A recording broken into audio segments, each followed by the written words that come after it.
Welcome to Toronto Maple Leafs Baseball on YouTube, brought to you by MNP. Getting you set for the Toronto Maple Leafs and Barrie Baycats Game 2 of the Inter-County Baseball League playoffs. I'm Thomas West alongside Gus Cousins, getting you set for today's action. Gus, the action that happened 2 nights ago for the Toronto Maple Leafs was not what they wanted to see, at least through the first 8 innings. But in the 9th inning, the Toronto Maple Leafs strung some runs together, and maybe they have a little bit of momentum. But just your thoughts on the last game for the Maple Leafs, and is there hope with the 9th inning that the Maple Leafs had? I think there is. It was a very rough start to the game. Obviously, Angel Castro didn't go deep. But once the bullpen came in, they calmed things down, and then you mentioned you get to the end of the game, and then the offense starts rolling. They're taking their walks. They're hitting balls hard. Justin Marr with a home run. Marcus Connect with a home run. Mike Chiquetto with a big grand slam to tighten things up a little bit in the 9th inning. I think it is absolutely important to carry that over into this game. When you're down by 13 at one point, 14-1, the game can just dry out on you and you just want it to end. But the fact that they showed a little bit of resilience there, hitting around Ryan Lacasse quite a bit, you carry that into this game. The later 2 innings were so good offensively for the Leafs just 2 nights ago. They want to keep that going today against Cesar Rosado. It's going to be very important to jump on him early and often the way they did to Ryan Lacasse at the end of last game. Yeah, Mike Chiquetto has been so good for the Toronto Maple Leafs. One of the pickups of the year at the trade deadline with the way he's been hitting. This is a veteran Toronto Maple Leafs team that didn't have a good start to this season, but their mentality going down the stretch is that things were going to get better very soon, and at the end of the season, it did. This is the Toronto Maple Leafs on their mentality going into the playoffs. Yeah, the truth is, the confidence in the room was always there. You know, it started to get a little bit late in the year where we weren't really putting it together, a couple bad bounces, and you know, we weren't going to feel sorry for ourselves. We knew we had the talent in the room. It was just a matter of putting it together, and I think now guys have had enough reps. The confidence is there, and we know it's push time. I don't care who we play. I just tell the guys, just wake up, be ready to play, and worry about yourselves. The rest will take care of itself. We know what we're capable of doing. We know the arms that we have. We know the lineup that we have. I think other teams know that as well. I mean, right now we're just taking it game by game, right? You know, we just got to get the bats going, you know, the pitching going, infielding, all, you know, not making errors and stuff like that. We're not worried, you know. We've been through this before, and it's just only going to get us stronger. You know, we're so deep, and we got a bunch of guys off the bench that can hit as well. We got some good catchers. Pitching's really good as well. I mean, we're all pretty confident and excited for what's to come this summer. We're all ballers right now, you know, and everyone can swing it. You look at the names in the lineup and on our bench right there, we're studs, and you know, we're going to show the league that, you know, not to mess with us. Because during the middle stretch of this season, it was definitely a grind, and you could see that on the guys maybe pressing a little bit, but you know, once that kind of happened, the veteran presence on the team, we settled everything down a little bit. Just realized we could just got to play good baseball, and then the bounces will start going our way. Que hemos estado jugando más en equipo, cada uno está haciendo su trabajo, y yo creo que lo más importante mantener, jugar en equipo y hacer cada uno nuestro trabajo. Yo creo que eso es lo más importante, y que a la fanaticada que vengan a apoyar el equipo, que con Dios por delante, Toronto va a ser campeón este año. So he's saying they're really playing together as a team, they're picking each other up, and that's something that he's really noted himself, and that, you know, the message to the fan base is get on board, because God willing, this team's going to go deep and be champions this year. Great to hear some of the thoughts from Toronto Maple Leafs players there. Obviously very confident because a lot of them have done this before. We've seen slow starts from Toronto Maple Leaf teams, but not quite like this year. Although, you look at like the last 10 games or so for the Toronto Maple Leafs, they started to show signs that they were a team that was going to compete in the playoffs. Unfortunately, they do have to face the 2 seed in the Barrie Baycats, so that's why this series is so difficult for them. But is there a little bit of hope for the Toronto Maple Leafs? And what did you see from them in the last half of the season? Absolutely, I think there's hope. You look at the last 2 weeks or so, the last 10 games, they've always been a cohesive bunch on the field. But the fact that they were able to, right at the end of the season, turn it on when they had to, push themselves into the 8th seed and then into the 7th seed, and obviously you always want to shoot higher.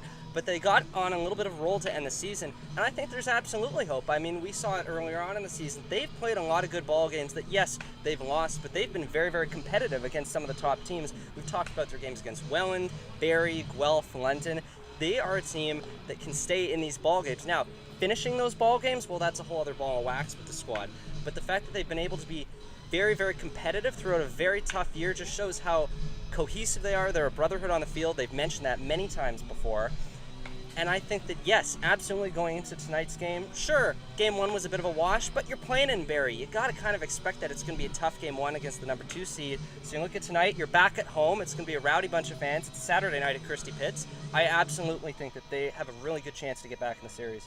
Well, Hannes Alvarado has given up 3 earned runs in his last 12 2/3 innings pitched to finish out the regular season. That's got to be exactly how you want to see him finish the regular season, and he's on the bump here tonight. Absolutely it is, And this is more of the Will Hannes Alvarado that we saw for the majority of last season. You know, beginning of this season, yes, there were struggles. The walks were creeping back up there. He was getting hit around a bit. But man, that move to the bullpen for him worked wonders, and he had effective 4 or 5 games out of the pen, and they transferred him back to the rotation. The last 2 starts of the season, he's been phenomenal, as you just mentioned. And one of those starts, phenomenal against these Barrie Baycats. So I think he's looking a lot more like the old version of Will Hannes Alvarado. And if the Leafs want to go deep, they will go as deep as Will Hannes Alvarado can let them go. Toronto Maple Leafs were confident coming into this matchup with the Barrie Baycats, but didn't face up very well against them in the regular season. In fact, there was only one win that the Toronto Maple Leafs had against the Barrie Baycats in the regular season, but it was one where they got the offense going. Take a look. Maple Leafs lose. They are tied for 8th. Castaldo drills this one in the air to center field, and there's no doubt about this one.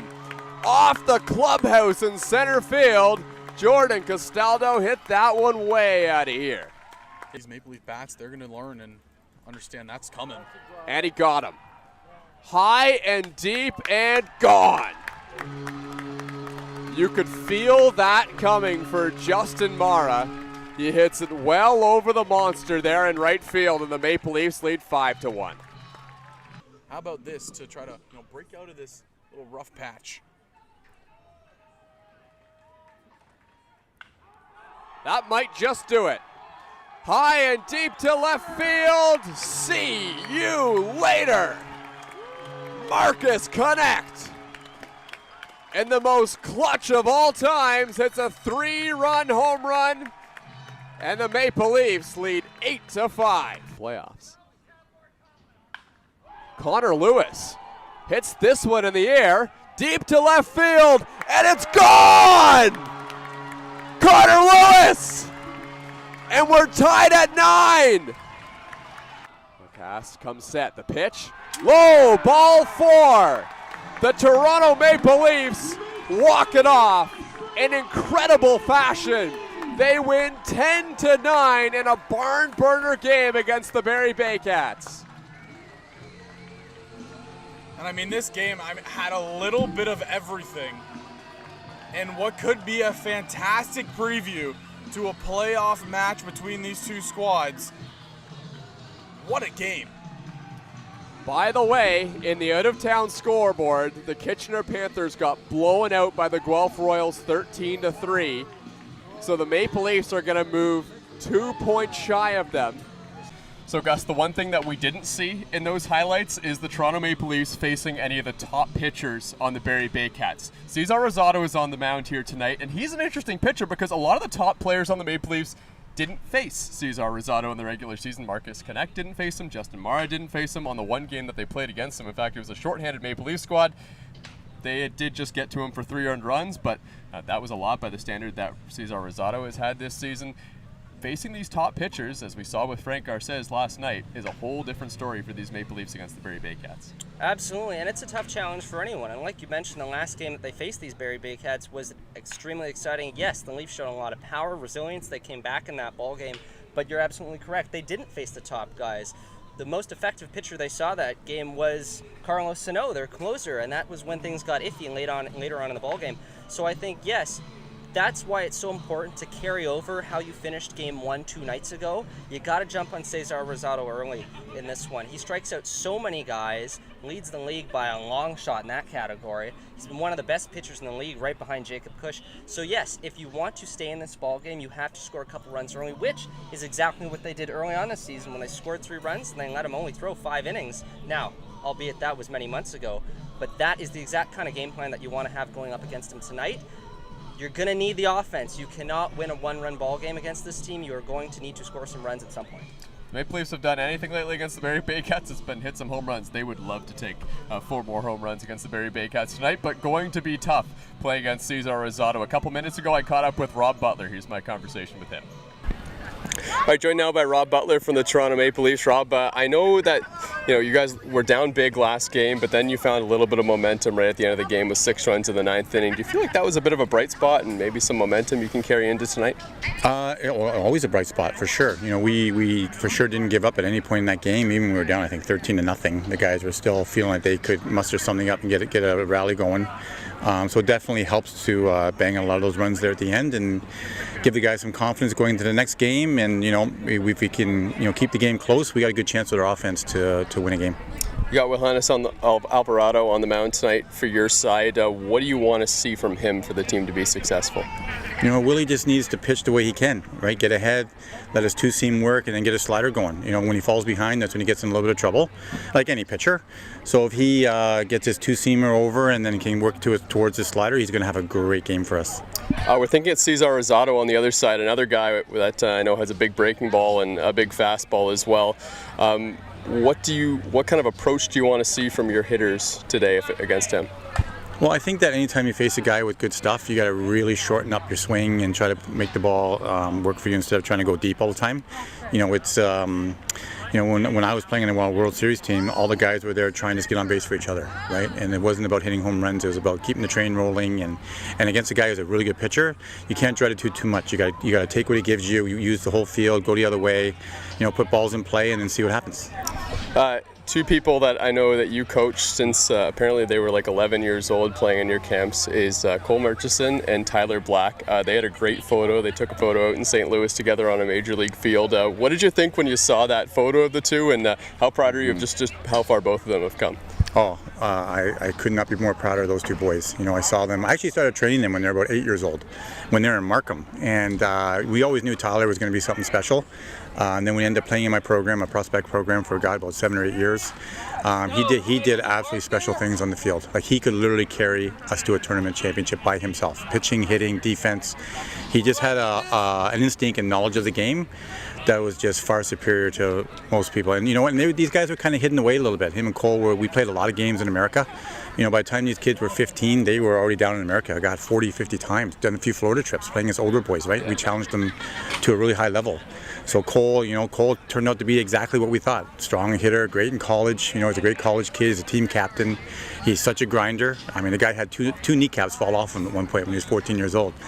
And he still played, man. He put the knee braces on and freaking struggled through all of that and became, a great player down in California. So I'm looking forward to him having some really good years here in the IBL. Yeah, and we look forward to seeing how both of their careers end up panning out. I know it's still early for both of them. Best of luck here tonight against the Barrie Baycats as well. Thanks for doing this. Yeah, no problem. We're going to need a little bit of luck. We're going to need the fans to be our 26th player, and I think the boys are going to be inspired to do a good job tonight and play well. Rob Butler from the Toronto Maple Leafs.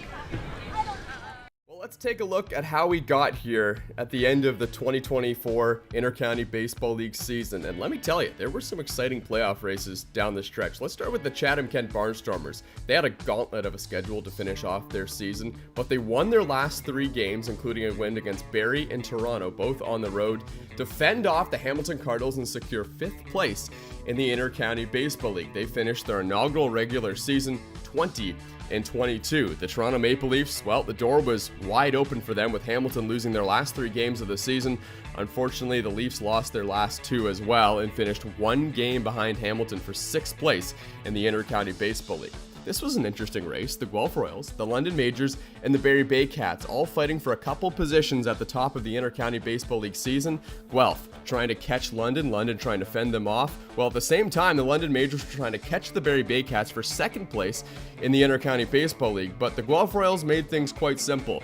With their win against the London Majors and Barrie's win against Brantford in their final game of the regular season, that locked everything up. And even though the final game of the regular season between London and Guelph was quite exciting with a 12-inning walk-off win at Labatt Park, the Barrie Baycats finished 2nd, the London Majors finished 3rd, and the Guelph Royals finished 4th in the 2024 Intercounty Baseball League standings. Well, from baseball on the field to baseball off the field in the stands, In fact, specifically in a bush down the left field line at Dominico Fields. Whether you're at Christie Pitts or watching the game from home, you'll always be aware of the presence of some of the best fans in the Intercounty Baseball League, the Bushmen. And when the playoffs start, the heckling gets louder and the crowd gets larger. Before the season, I got a chance to catch up with 3 members of the Bush, Elliot, Ray, and Garrett, who brought me back to the origin story of the Bushmen. How you came to be. In fact, I'm kind of curious about how this dedicated group of Bushmen kind of came to be. Can you kind of give me the origin story of the Bushmen? Let's go. Yeah, Garrett. absolutely. You want me to chime in, Ray? Yeah. So, we're obviously all, Toronto sports fans and have been very familiar with the team for years. They used to be on Rogers 10. So you catch yourself on a lazy Sunday, just watching a few games, and obviously had been at the park a few times. But it was probably around 2017. Ray messaged me, I want to say around sometime in August.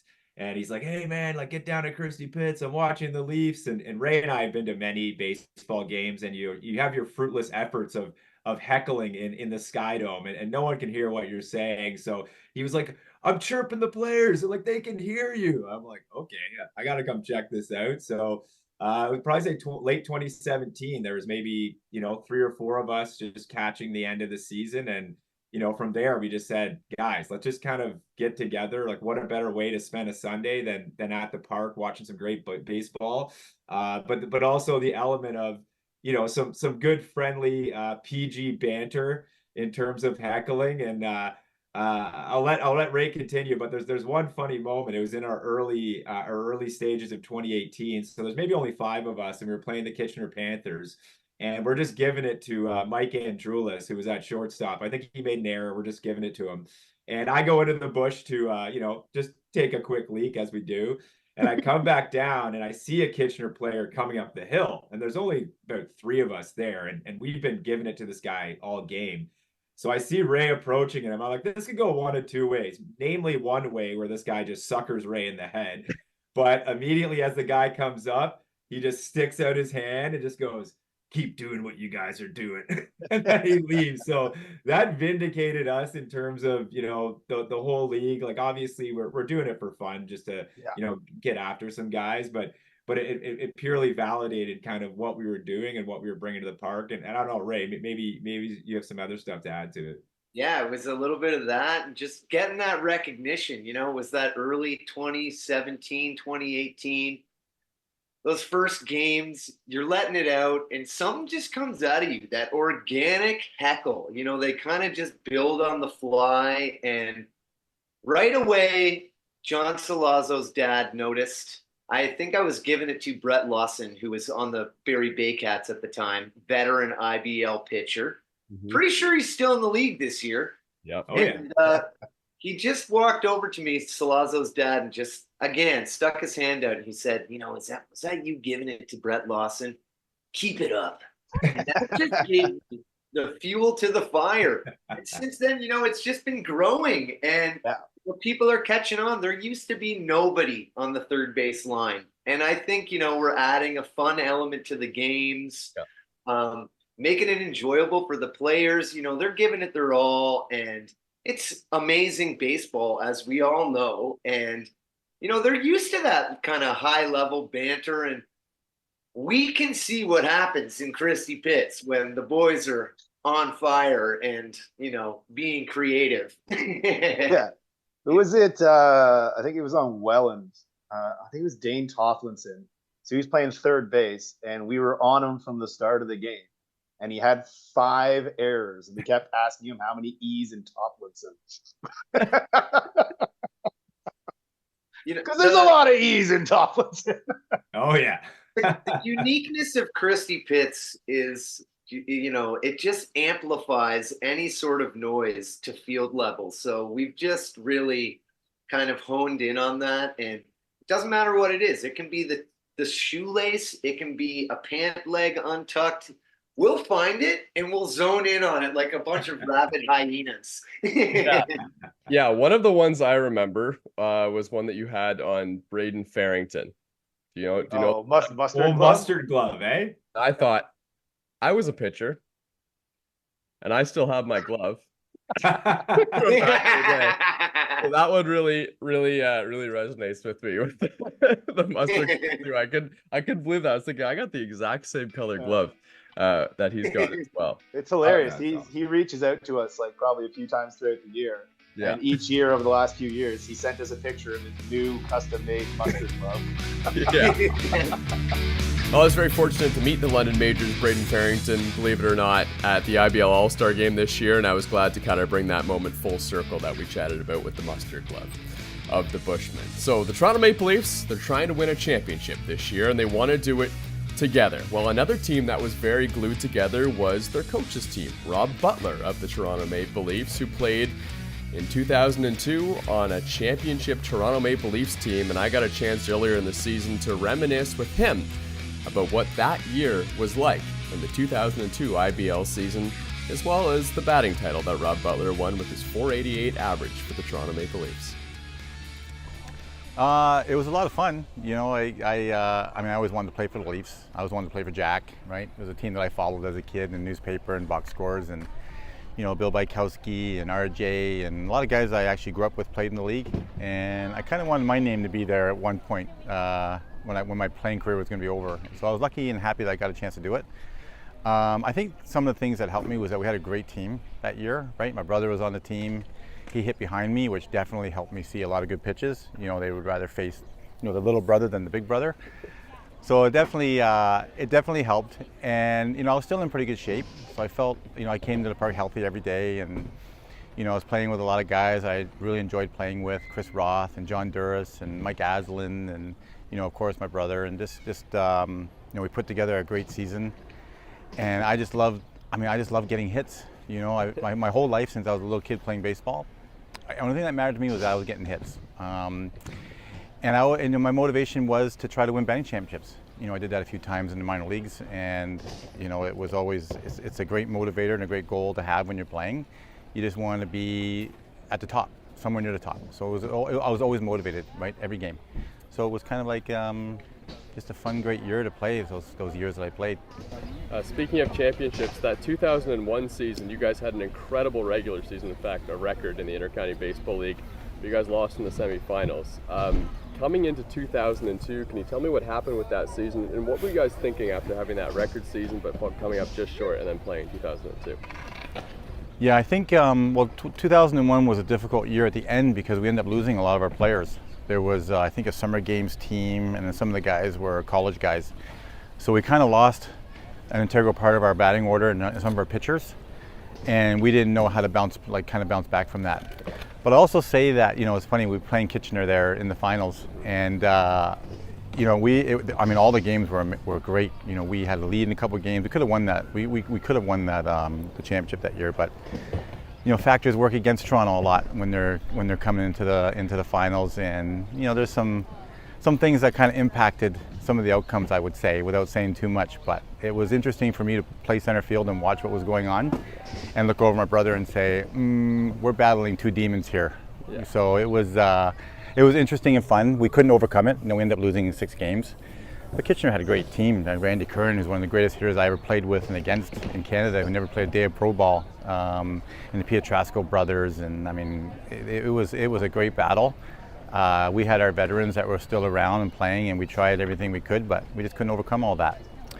So the next year, kind of made sure we were a little more prepared, and we were definitely more geared towards the postseason than we were in the regular season, right? We wanted to make sure we were in pitching shape, all our guys were in shape, and we kind of, you know, rolled through the league pretty easy that year. And it was, you know, we were definitely all on the same page. Our pitching was stacked. Me and Rich had good years again. We were lucky, but you know, everybody was playing great. Gammon Teague, all these guys that were around Damon Topley had a good postseason. So it was fun and easy that year. So it was nice to win. What was the biggest factor that made you and your brother Rich come over to the Intercounty Baseball League after playing pro ball? A chance to play together.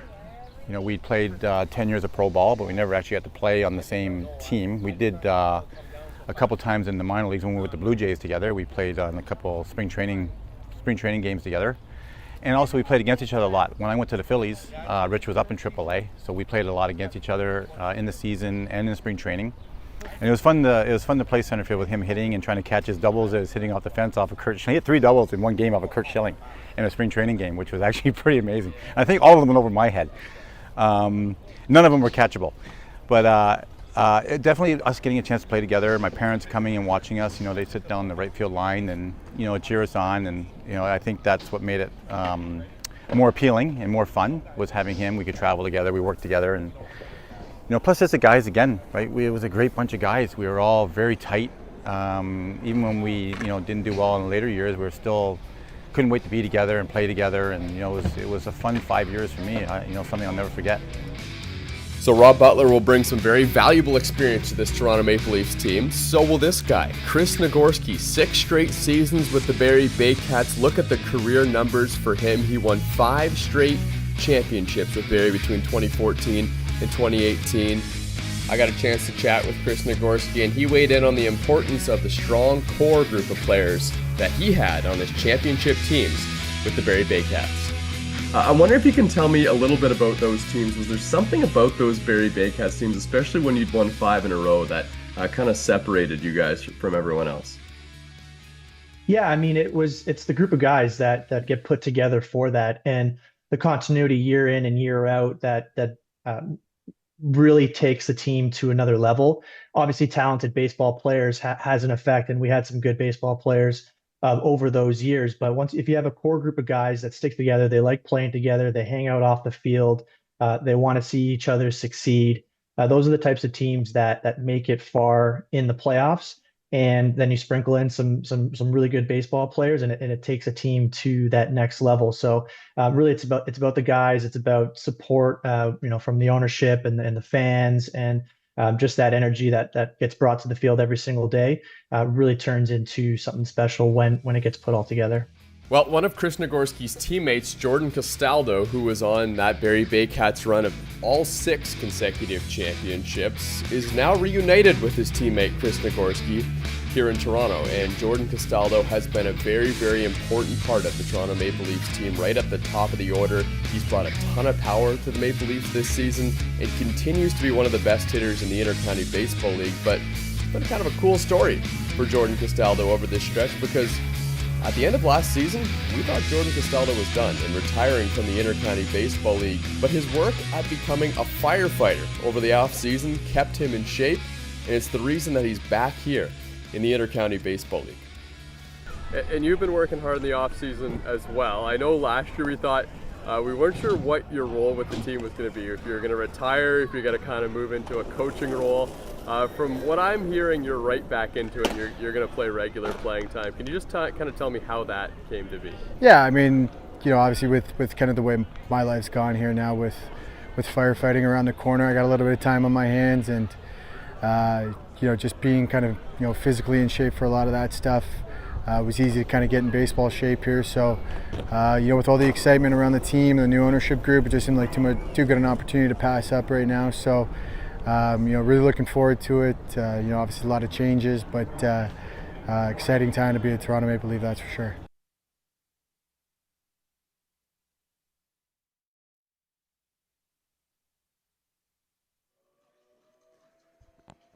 And welcome to Toronto Maple Leafs Baseball on YouTube, brought to you by MNP. Thomas West here alongside Zach Benoit. Great to hear from Jordan Castaldo, back with the Toronto Maple Leafs for another season, and what a year he did have. And Zach, we're going to look to some of the veteran players on the Toronto Maple Leafs that are going to be important in a game like this, with the team with not their backs against the wall, but a game that they really want to win here tonight.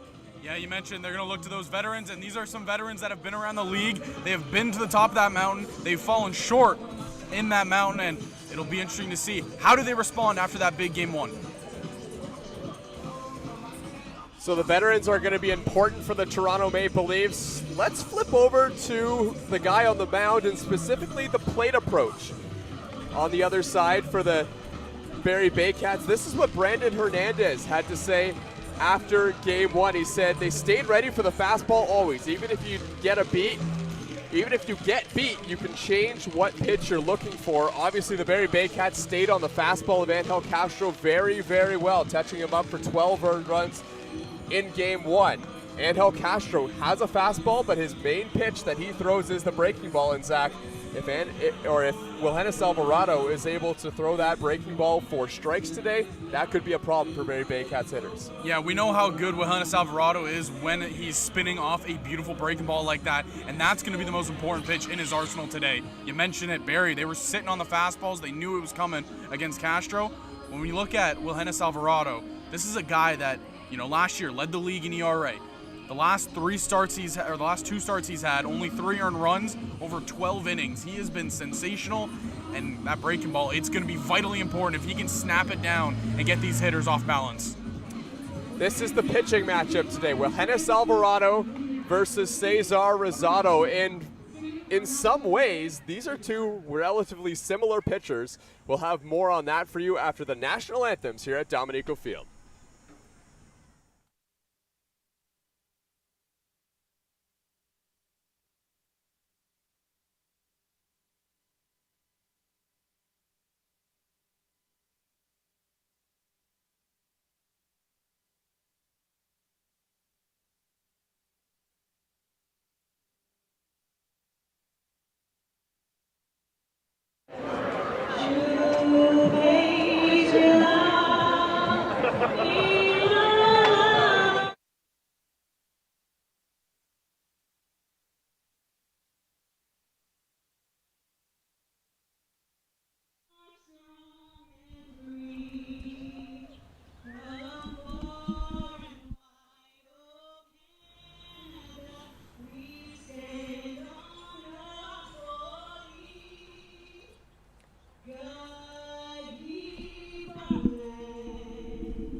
Just moments away from first pitch here in Game 2 between the Toronto Maple Leafs and Barrie Baycats. Wilhennis Alvarado getting set to pitch for the Toronto Maple Leafs. Last time he played the Barrie Baycats, things went pretty well. Let's take a look at what Wilhennis Alvarado did last time out against Barrie.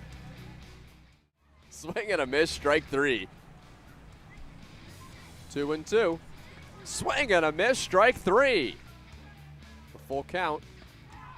Strike 3 called over the air. Breaking ball popped up. Charlie Towers is going to get his first bit of action over there at second base, and he makes the catch, and there's 2 away. The breaking ball, and he got him. Lost 3 of their last 4 games. Barrie's the team right now. There's a check swing, and he went around. This is a broken bat flare to Charlie Towers. That's 2-2 on Jacob. Check swing and 2. And he's back to his old tricks. The 2-2. Fastball, and he got him.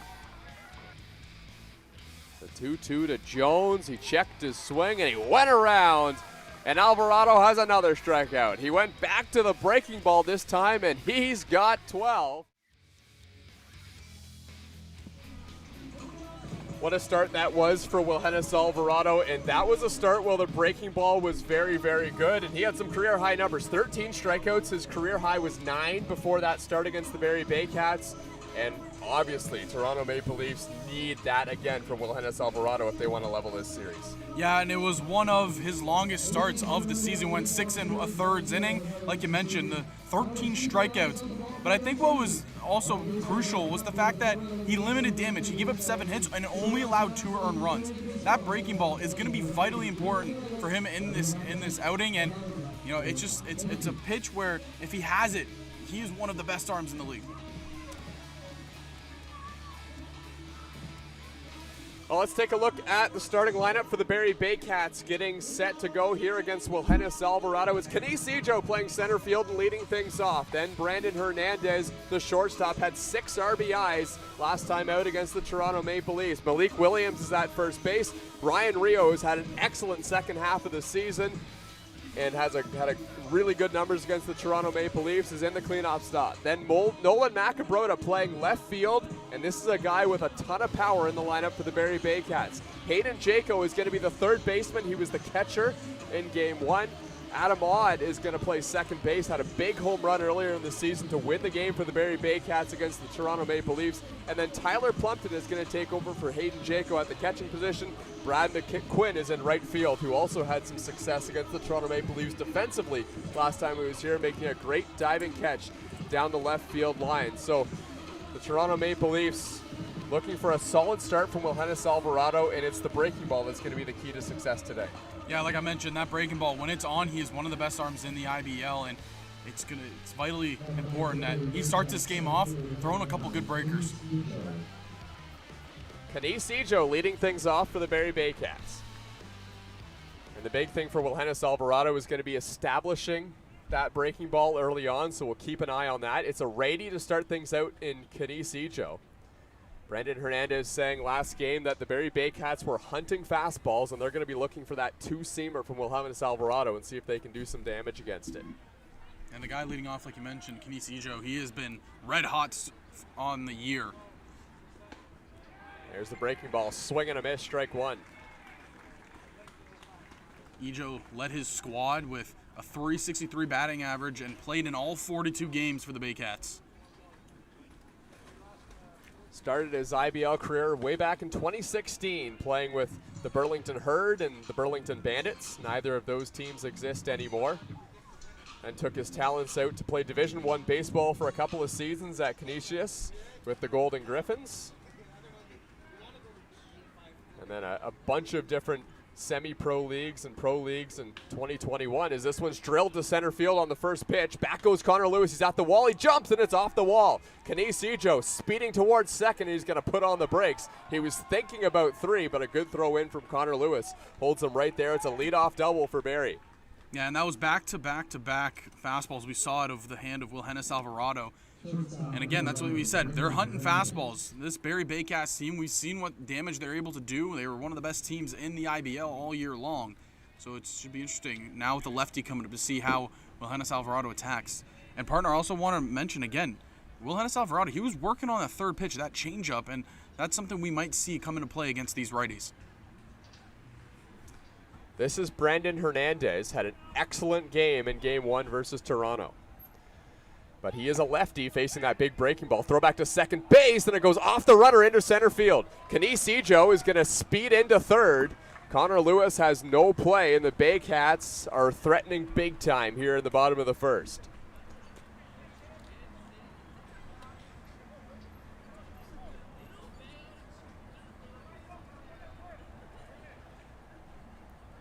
Brandon Hernandez was 3 for 5 in Game 1 with 6 RBIs.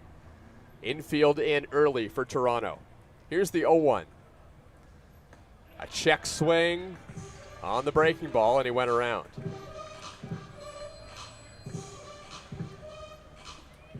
Brandon Hernandez is 23 years old, out of Montreal, Quebec. Picked up from the Trois-Rivières in the Frontier League this year by the Barrie Baycats. Here's the 0-2. Outside corner, and he just missed. Alvarado, Zach, you'd think looking for a strikeout right now with the count in his favor. Yeah, we just saw him try to paint the outside half with that fastball, and he was just missing it. So now it'll be interesting to see, what did he go with? Mentioned how he needs to establish the breaking ball early. This would be a perfect time to do so. 1-2, infield way in for the Maple Leafs. And it's fouled off. Hernandez well out in front, but just able to get a piece of it. On deck is Malik Williams, who has had tremendous numbers with the Barrie Baycats over the last 2 seasons.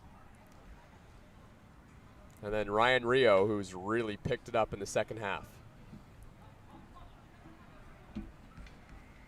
1-2 on Hernandez, who's battling here against Alvarado. And he swings and misses, strike 3. Justin Marr looks the runner back to third, but he's out anyway. And that's a big out number 1 for Alvarado. Kind of interesting to see Hernandez not run that out down the line, get Justin Mara to throw the ball because, Kenise Ijo, he has good speed, but smart by Mara, just kind of continue to watch Ijo back to third base.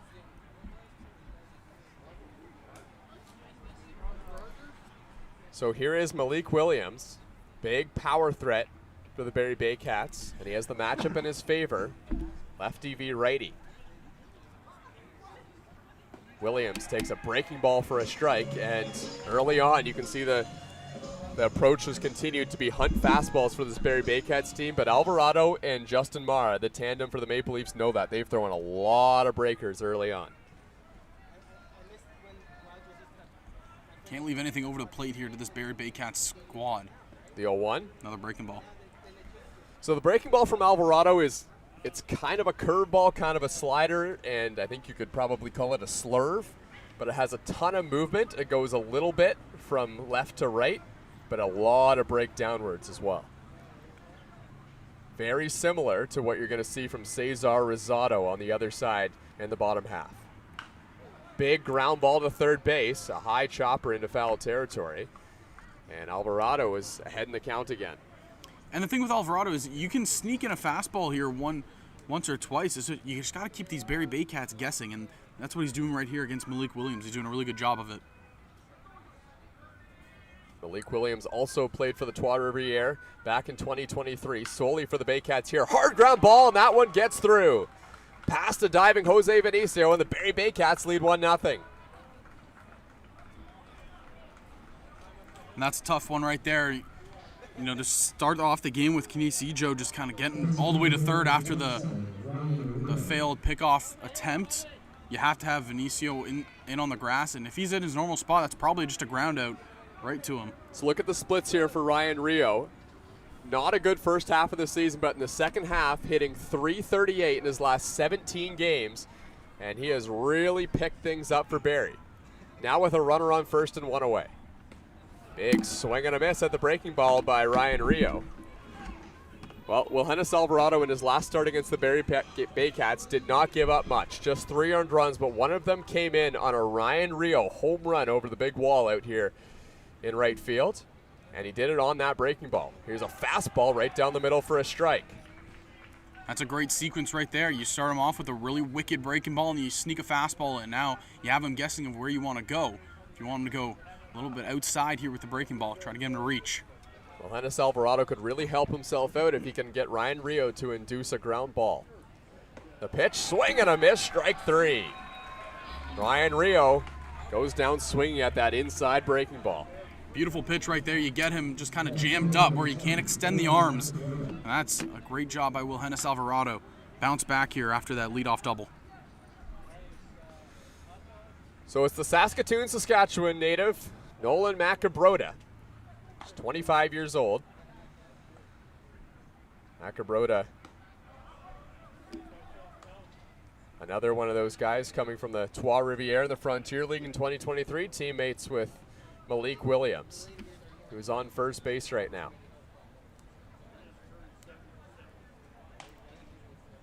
Here's the 1-0 to Macabrota. And he pops this one up towards the left side. John Salazzo going into the bullpen, and he has no play. It's just out of play down the left side. You see on the screen there, Dos Santos, Vinicio, and Salazzo all converging. They want to make that play for their starter. But again, back-to-back breaking balls to start off this at-bat, and Macabrota spit on the first one, but he swings through that one, so you got to think here. Could you kind of jam him up and in with a fastball like you just did to Ryan Rio? It's always a scary thing to throw a fastball that doesn't hit its desired spot, especially when it's up in the zone to big power hitters like this. He goes with it, and it's on the outside corner for a strike. Nolan Macabrota played 3 years in the NAIA from 2020 to 2022. Played a little bit of summer ball with the Weyburn Beavers, and then off to the Frontier League. Now here in the IBL with Barrie. The 1-2, swing and a miss, strike 3. Alvarado gives up 1 run in the top of the first, but gets out of it with some strikeouts. It's 1-0 Barrie Baycats and the Toronto Maple Leafs coming up.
taking a look at the starting lineup for the Toronto Maple Leafs, it's Jose Vinicio, who found himself back in the leadoff spot late in the season, and that's where he's been for the second half. With Jordan Castaldo is batting second, with Justin Mara hitting third. Marcus Connect, who hit a home run last night, is in right field and cleaning things up. Then John Salazzo, Ryan Dos Santos, Mike Chiquetto, Connor Lewis has come up in many clutch situations lately for the Maple Leafs, and then Dan Mara hitting in the 9 spot and playing second base.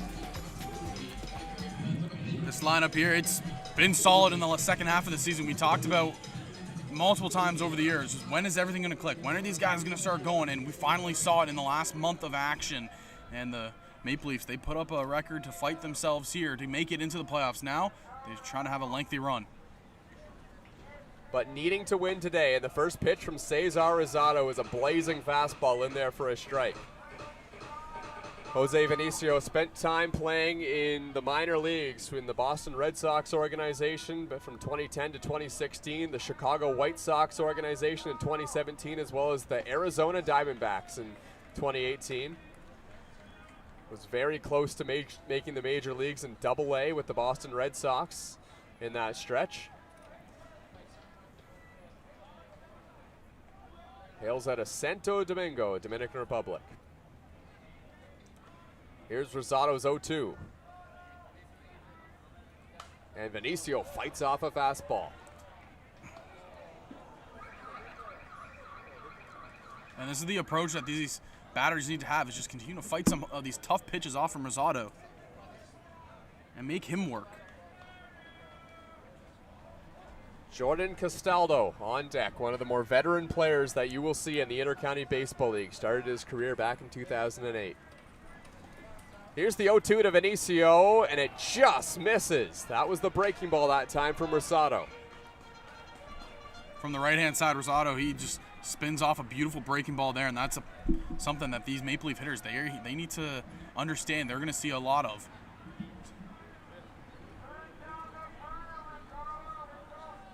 Jose Vinicio making Rosado throw a couple extra pitches here in this at-bat, if anything. Rosado has him right where he wants him in the 1-2. And Vinicio lines it up the middle, base hit. What an at-bat from Jose Vinicio. He sits on a breaking ball, and he drills it up the middle.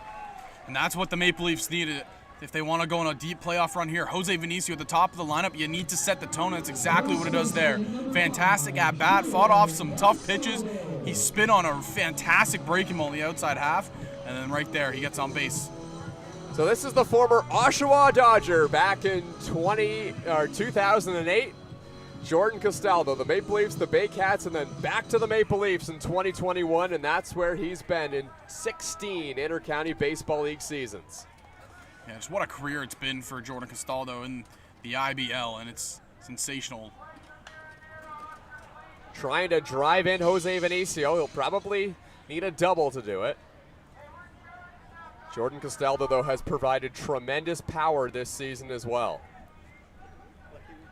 Don't be surprised to see Vinicio take off. You know, the stolen base numbers weren't as high as they were last year, but he is a threat to run on the base path.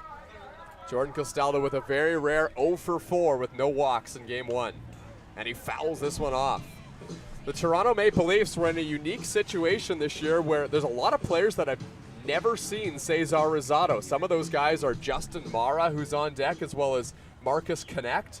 Cesar Rosado pitched in a game against the Maple Leafs back on May 29th. He gave up 3 earned runs, but it was kind of a spliced together Toronto Maple Leafs squad because they didn't have some of their key guys in the lineup like Justin Mara, Dan Mara, and Marcus Connect. Yeah, it should be interesting to see how those veteran guys in Connect and the Maras kind of answered Rosado. Here's the 0-2. Swing and a miss, strike 3. Cesar Rosado got him with a perfect pitch on the inner half. Man, that's that rising fastball. You talk about not a fastball. If you're going to go inside, you can't miss, and he did not miss right there. Perfectly placed, just inside jamming Castaldo.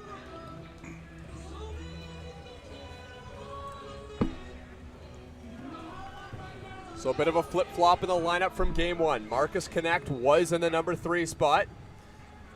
Now he's moved down to the number 4 spot, and Justin Mara now facing the right-hander instead of the lefty. is up to the number 3 hole. I think that's a big thing that we have to notice as well. The Leafs, they usually face tons and tons of lefties because of their lefty-heavy lineup. Today, they have the matchup favor. Part of the reason why they haven't seen Cesar Rosado yet this season playing the Baycats. Played him 6 times in the regular season. Barrie got the better of them most of the time. Yeah, it was just the last time out in the regular season that Toronto was able to snap a lengthy losing streak to the Barrie Baycats.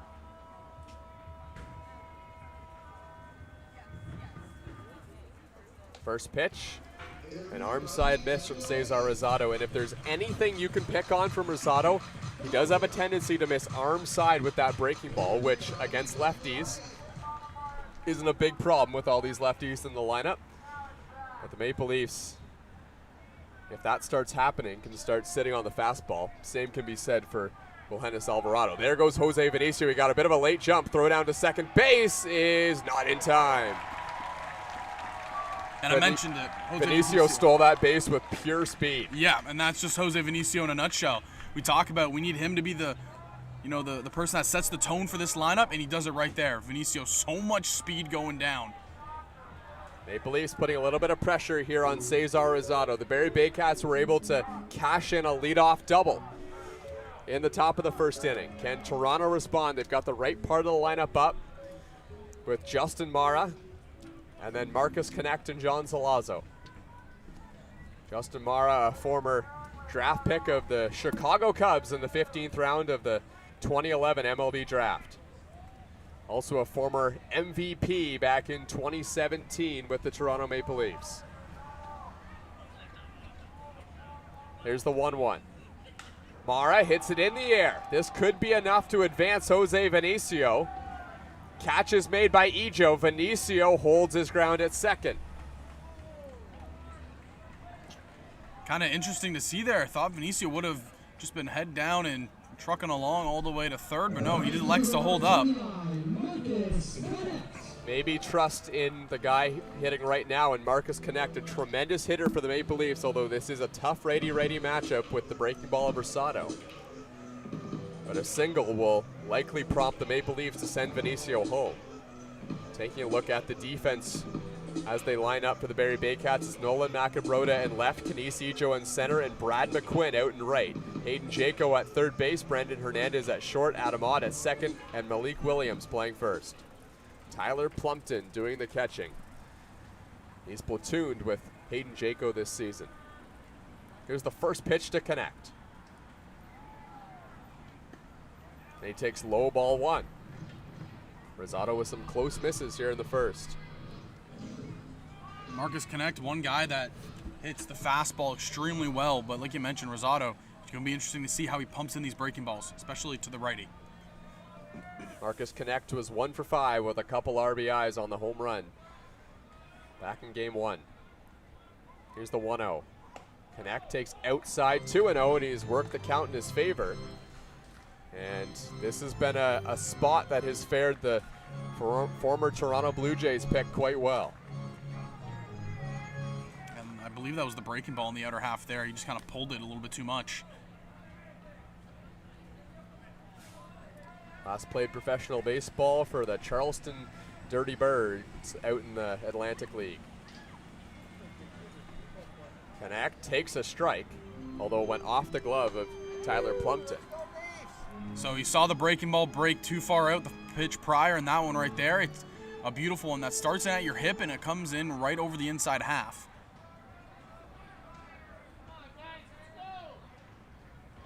Connect still ahead in the count 1-2.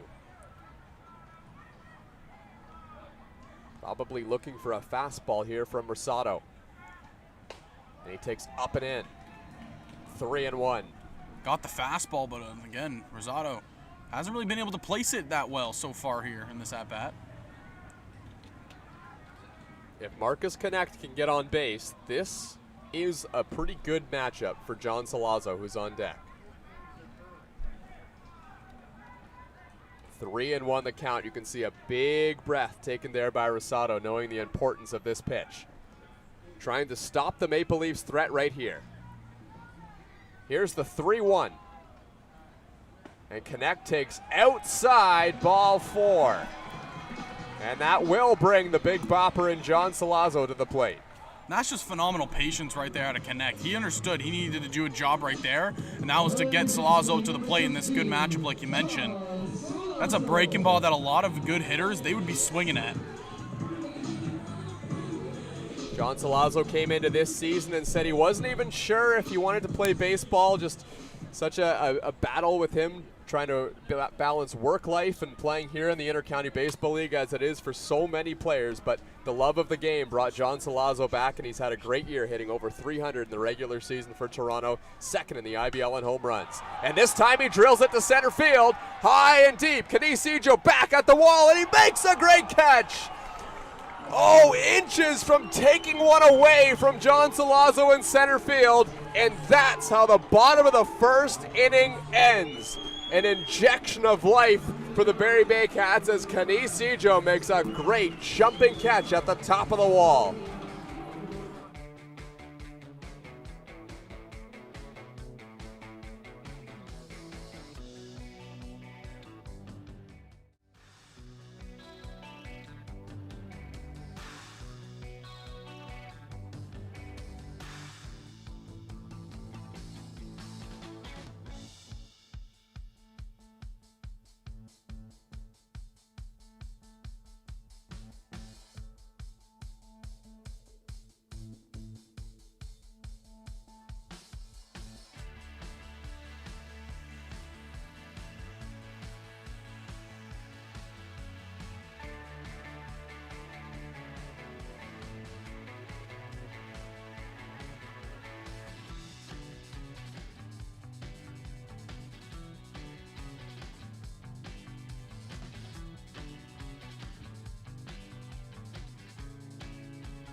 Well, back here at Dominico Field, here's another look at the catch.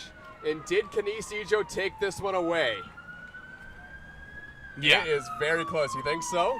Yeah, we're looking at it there. He looks like he got it. And I mean, just what a play, though. Canisijo, we talked about how good he's been for the Barrie Baycats all year long, and he just proved it once again there, this time on the defensive side, saving 3 runs.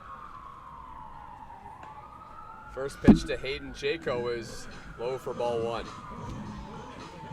Let's take one more look at it. Is the glove over the wall?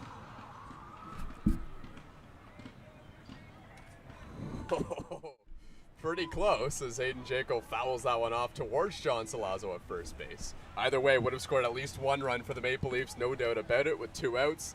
John Salazzo thinking he might be a little bit unlucky on that one. Drilled that ball to center field, inches away from a home run, but what a catch by Canisijo. There's a swing and a foul by Jaco.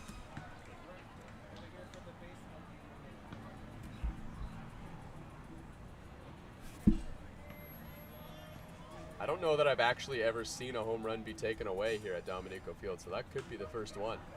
Jaco fouls another one off. What a time for it to come at in the first home game here in postseason. Hayden Jaco played his college baseball for the Cameron Aggies in the NCAA's Division II back in 2019. And then an IBL champion with the London Majors in 2021. He strikes out here, but Justin Morrow has to go all the way back into his own dugout to get the ball, so Jaco is going to reach first base. Well, Justin Morrow couldn't keep that ball in front of him and then took a very bad bounce right into the Maple Leafs dugout, so Alvarado gets the strikeout, but still nobody out here in the top of the second inning. Yeah, and it looked like he went to pick it with his hand, and it hit off the lower part of his glove and just kind of shot towards the Maple Leafs dugout. So here's Adam Odd, the Toronto, Ontario native. Former pitcher back when he played for the University of Toronto Varsity Blues and converted to the infield. Now a throw by Justin Barrie down to second base, and it goes off the glove of Jose Vinicio into the outfield. And for the second inning in a row, the Barrie Baycats have a runner on third base with nobody out.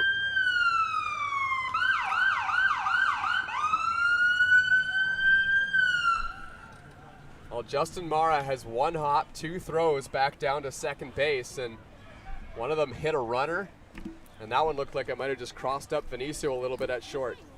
It looked like it was a short hop on Vinicio, and then just caught him on the bounce. Breaking ball finds the inside corner on Adam Odd. And the count's 0-2. Yeah, this at-bat is now even more important for Wilhennis Alvarado, who he hasn't pitched bad. It was really the hard contact by Kenise Ejo in the first inning, and everything else, it wasn't terrible. He had a good outing in the first inning. The 0-2, just inside.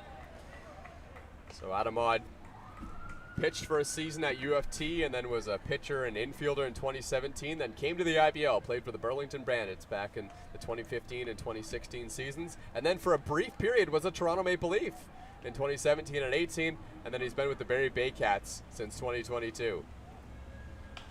Adam Odd pops this one up. This is going to be a tough play for Jordan Castaldo. He's going back, he's looking over his shoulder, and he makes the catch, and the runner holds. Jaco at third base. There's a bit of a miscommunication there with Dan Mara, who thought he might be catching that ball as well. Yeah, things could have gotten interesting there if the ball was dropped, but Castaldo, he grabs it. Number 44, Tyler Plumpton.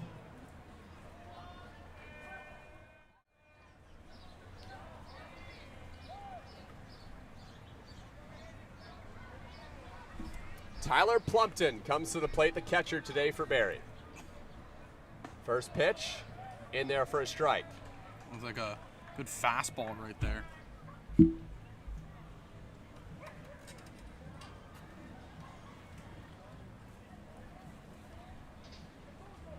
Tyler Plumpton had one at-bat last game in the 14-8 win for the Barrie Baycats over Toronto. A game that was deceivingly close with the Maple Leafs getting all their runs in the ninth. And now Hayden Jaco is picked off here trying to go to the plate. Jose Vinicio runs him all the way back towards the plate and holds the runner at first base as well. Gets a tap there from his pitcher, Wilhennis Alvarado, on the way by. That really limits the threat here for the Barrie Baycats in the top of the second. Yeah, it really changes the output of this inning, and right there, Vinicio, great play to, one, get the ball, and then Smart just runs right at Jaco. A lot of players, they don't really run at the guy. They just kind of throw it to a base, but executed perfectly right there by Jose Vinicio. And Jose Vinicio has so much speed, he knows that he could beat Hayden Jaco in a race, and he just did just that, running back towards home plate. But that's a big error from the Baycats third baseman, as the Maple Leafs have a great chance to get out of it with a runner on first base and one out. It was a runner on third, nobody out to start the inning. Brad McQuinn at the plate, checks his swing, went around, strike two. Brad McQuinn, is not seeing this breaking ball out of the hand of Wilhennis Alvarado. The first one, he thought it was coming in and hitting him. That one checks his swing on the low and outside. Wouldn't be surprised to see him go right back to the well with that off speed. The 0-2. Fouled off. McQuinn had a big cut at that. Brad McQuinn hails out of Penetang, Ontario, and had an excellent game against Toronto in Game 1. He was 2 for 4. One of those, an extra base hit. He's in a deep hole here against Alvarado. The 0-2. Swing and a miss, strike 3. Justin Mara puts the tag on him, and Wilhennis Alvarado gets out of the runner on third base, nobody out situation, holds the Barrie Baycats scoreless in the second.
Well, lots of other games happening in the Intercounty Baseball League today. This is the playoff bracket. What a game it was for the Kitchener Panthers back in Game 1 to take Game 1 away from the Welland Jackfish, although they're getting beat pretty soundly right now and lost pretty soundly last time, 14-1. So that series is tied at 1, but will likely be 2-1 for the Welland Jackfish. 1-0 London Majors over the Hamilton Cardinals. This series is 1-0 for the Barrie Baycats after their resounding win in Game 1. And then the Guelph Royals took the first game at home against Chatham-Kent.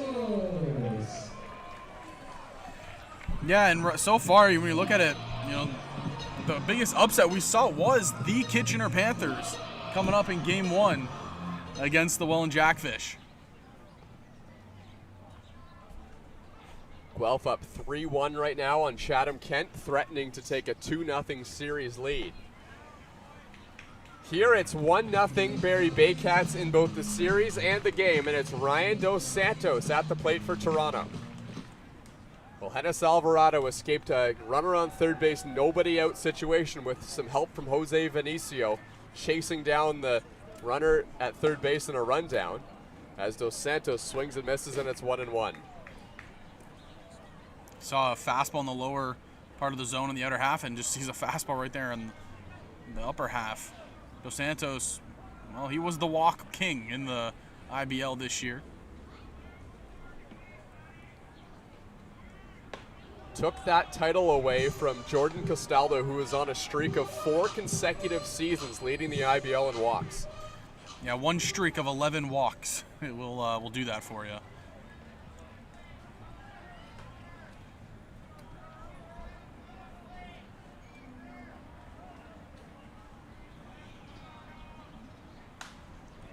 Dos Santos rips it down the line into the Maple Leafs dugout. Talked with Dos Santos a little bit, and he said to me, he feels like he hasn't been squaring up the ball that much lately. And I looked at him, I said, well, you've been walking. You've been getting on base, But he's one of the guys that, he was the workhorse this year, played in all 42 games. 2-2 inside. We'll get on base here because Mike Giacchetto is on deck and he's been on fire and he just won't cool off. He came to the Toronto Maple Leafs after having a pretty low batting average, playing in, he came in as a .203 hitter in his IBL career. Now he's come to the Maple Leafs and he is smashing the baseball, capped things off with a grand slam in the 9th inning in Game 1. 3-2 on Dos Santos, and he fouls it off. And he is in a battle here with Cesar Rosado. And this is kind of the typical Dos Santos at-bat we've been seeing in the second half of the season. He's just been putting up phenomenal at-bats where if he'll go down 0-2, he'll fight back to full and he'll work himself a walk or he'll just get on base somehow.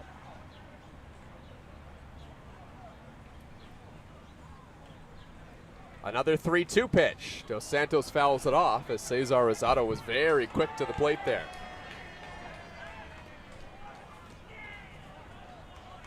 Just got to keep battling. Anything close is what you got to swing at here if you're Dos Santos. Just keep fighting at the plate.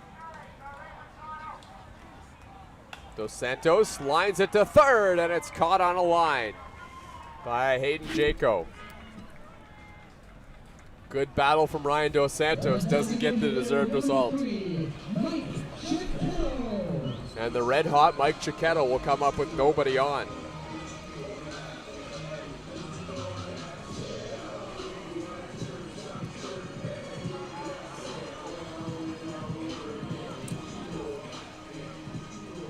That at-bat right there, though, that helps in the long run of just continue to run up the pitch count of Rosado.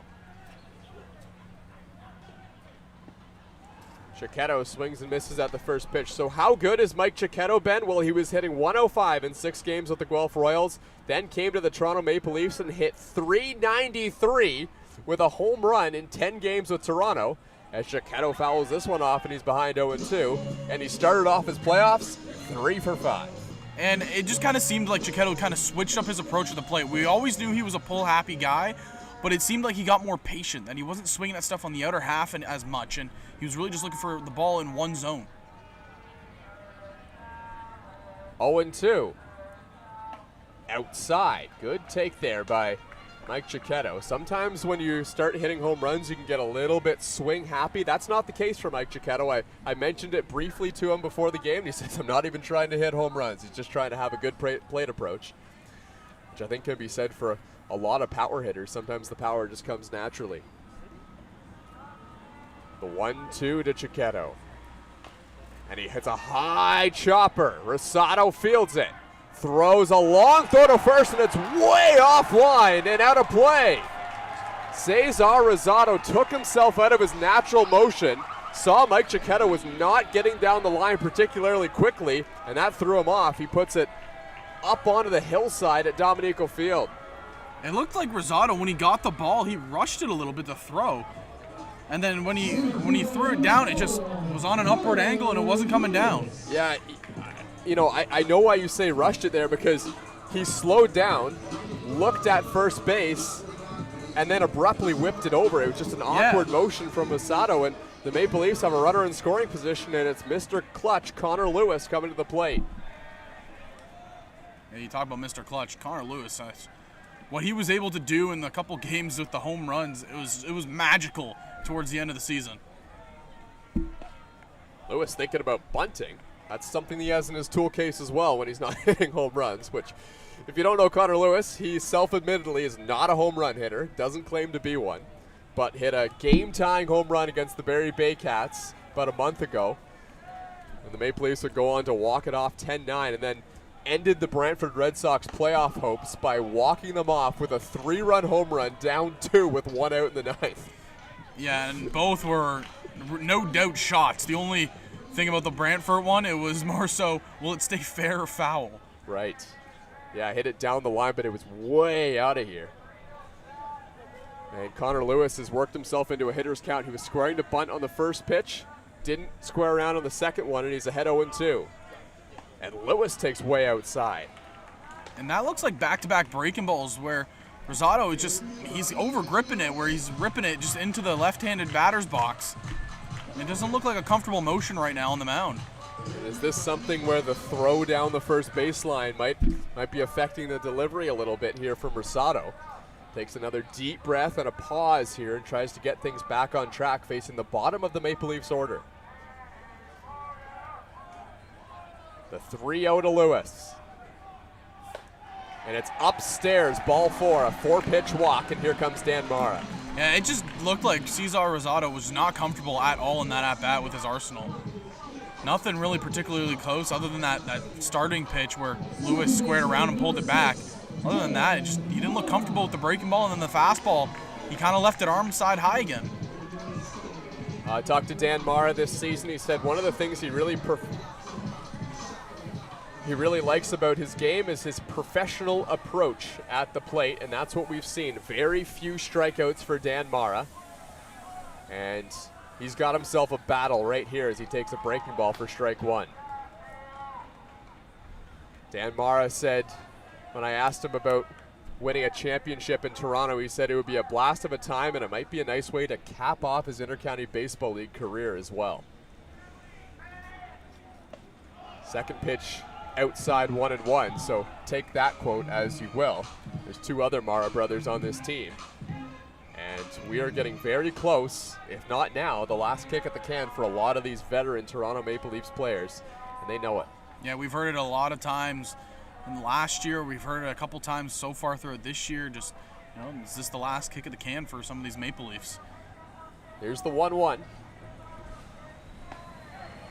In there for a strike 1-2. But with that being said, they want to win a championship and they're chasing it. They need to get through the Barrie Baycats, though, and provide what would be a pretty massive upset, other than, I guess, Welland and Kitchener with the 2 seed playing the 7 seed.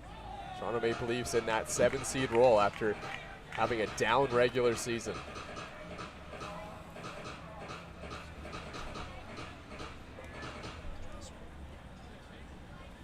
Can Dan Mara provide some 1-out life here for the Maple Leafs? They've got Mike Chiquetto standing at second. Connor Lewis at first. Jose Vinicio, who singled in his last at-bat, is on deck. Here's the 2-2 to Mara.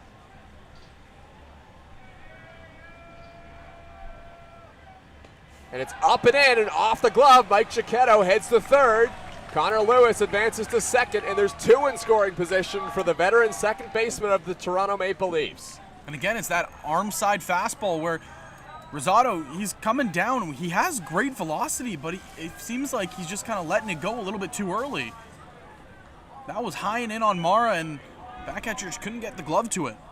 The Bushmen starting to get on Cesar Rosado. We heard from them in their origin story in the pregame show. What an awesome way that they got started, and some of the most dedicated fans in the Intercounty Baseball League. We saw them travel out to Barrie for game 1. Yep. Here's the 3-2 to Mara. And it's fouled off. And if the Barrie Baycats end up winning this series, the Bushmen will be down in Barrie cheering on Ryan Rio. They all wrote Ryan Rio on a piece of paper and taped it on the back of their Maple Leafs jerseys in last year's IBL finals against the Welland Jackfish. So they'll be probably do that again if the Barrie Baycats eliminate the Maple Leafs this year. The 3-2 to Mara again. Inside corner, strike 3. Mara heading down to first base, but he turns back to the Maple Leafs dugout and turns things over to Jose Vinicio with 2 out and 2 in scoring position. Another high inside fastball. This time it finally catches that corner for Cesar Rosado, and could have gone either way. But a big out number 2 for the side of the Baycats.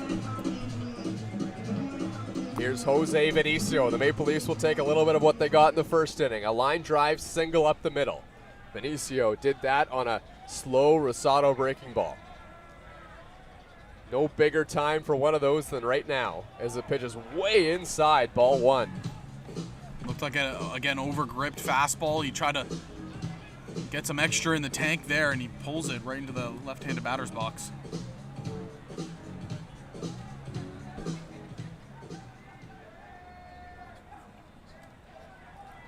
One 1-0 the count on Vinicio. Jordan Castaldo on deck, hopeful of an at-bat. Vinicio takes a strike on the outside corner and immediately argues with the home plate umpire. Breaking ball in the outer half that Vinicio thought it was low, and then it broke even lower.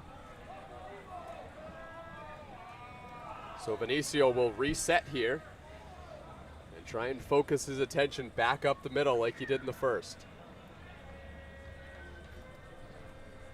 Toronto needing to break through early here against Rosado, not wanting to let him get on a roll. The 1-1 to Jose Vinicio. And that one finds the outside corner for strike 2. Yeah, again, another perfectly executed breaking ball. We talked about it for Wilhennis Alvarado, that how important his breaking ball is going to be. Cesar Rosado, it's almost the same thing, but from the right-handed side.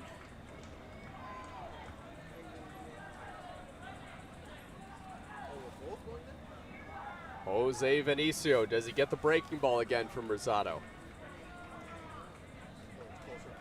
The 1-2. He does, and he fouls it off. Right on the hands.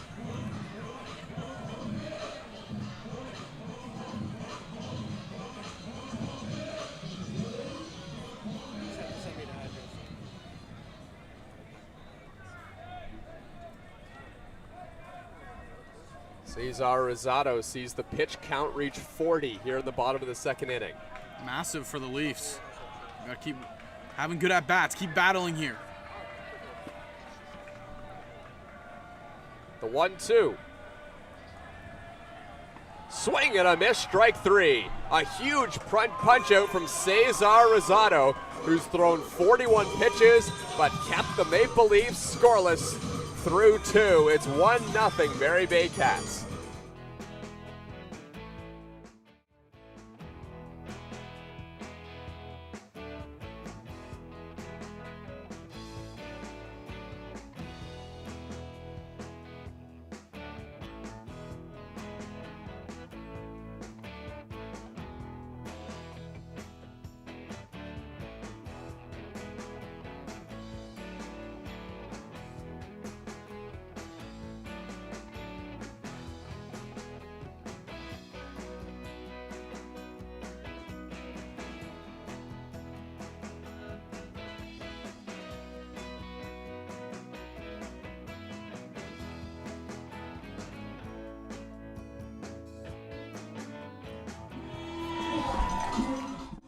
Well, welcome back here to Dominico Field. Thomas West here alongside Zach Benoit, and they're lighting up Dominico Field with these, I don't know what you would call these, but they're fun and they're bright, and that's the vibe here tonight at the pits, and it's been an awesome game so far. Exciting with the catch in center field by Castaldo and Wilhenis Alvarado, who's been dealing for the Toronto Maple Leafs so far, and this is what we've seen this season. First 8 games, not so good for Alvarado. An ERA of 8.28, and then really settled things down, started throwing some bullpens on the side at the end of the season, and 31 and a third innings pitch got that ERA down to 4.75, and just gave up 3 earned runs in his last 12 and 2/3 innings pitch.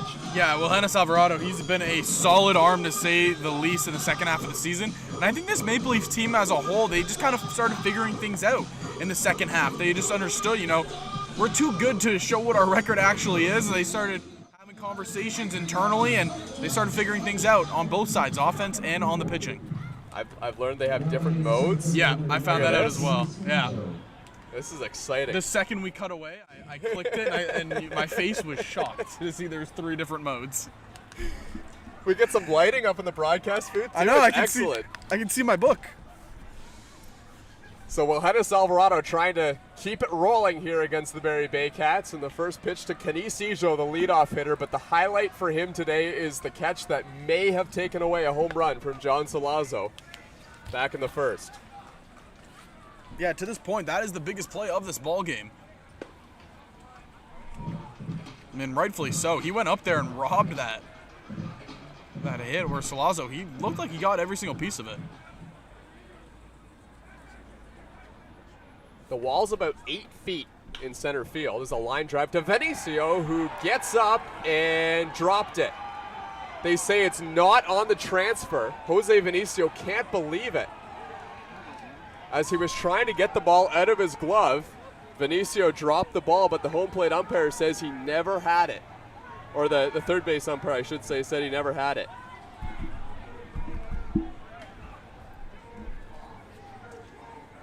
So Brian Sewell is out of the dugout, and he'll obviously plead his case here, because this is a big start to the inning for the Maple Leafs.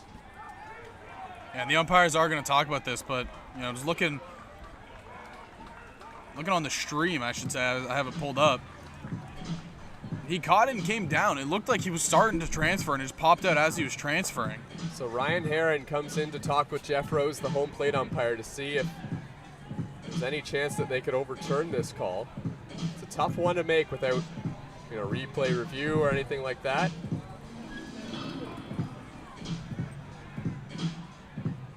And they will overturn it.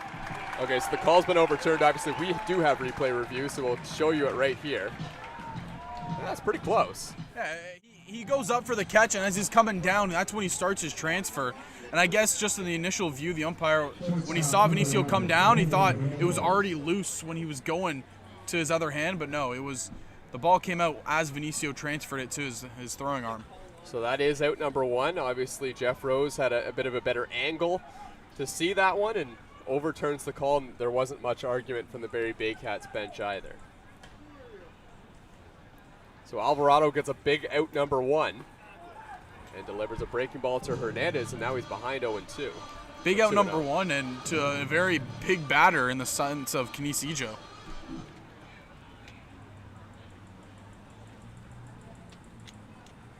Fastball, strike, 2-1.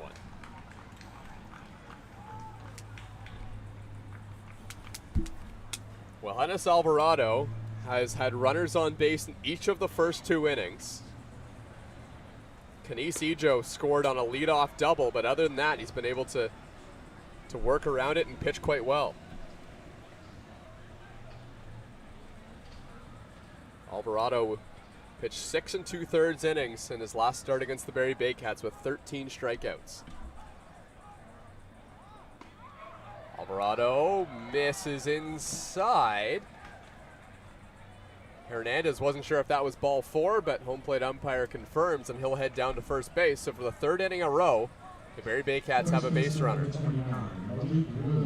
Speaking of those 13 strikeouts that he had against the Barrie Baycats last time, he already has 5 through 2 1/3. on pace for another one of those nights if he can hold the Baycats at bay. And a dangerous hitter in Malik Williams comes up to bat now, and he had the hard single for the RBI last time up. But now with Jose Vinicio, he's not playing in on the grass. Another ground ball like that, it's a routine double play. Malik Williams was 2 for 4 in game 1 and hit .318 on the season for the Barrie Baycats with 1 home run, but we know that he has tremendous power either way. Barrie is a very difficult park to hit home runs in. The 0-1, Williams drills this one high in the air towards Marcus Connect, who's standing out there in right. Yeah, it looks like he went down and got it, but he still just missed it. But it doesn't get easier. You mentioned Ryan Rio, who has been red hot the second half of the season. Well, he's back up to bat here and struck out swinging his last time up.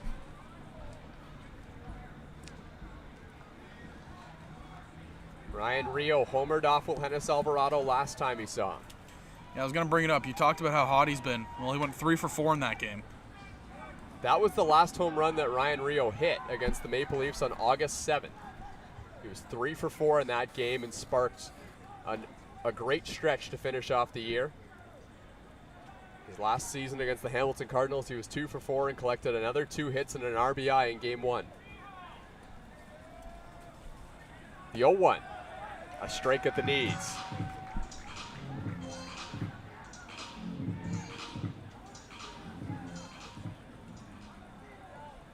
Justin Mara calling a lot of off speed from Wilhenis Alvarado, specifically that slurve.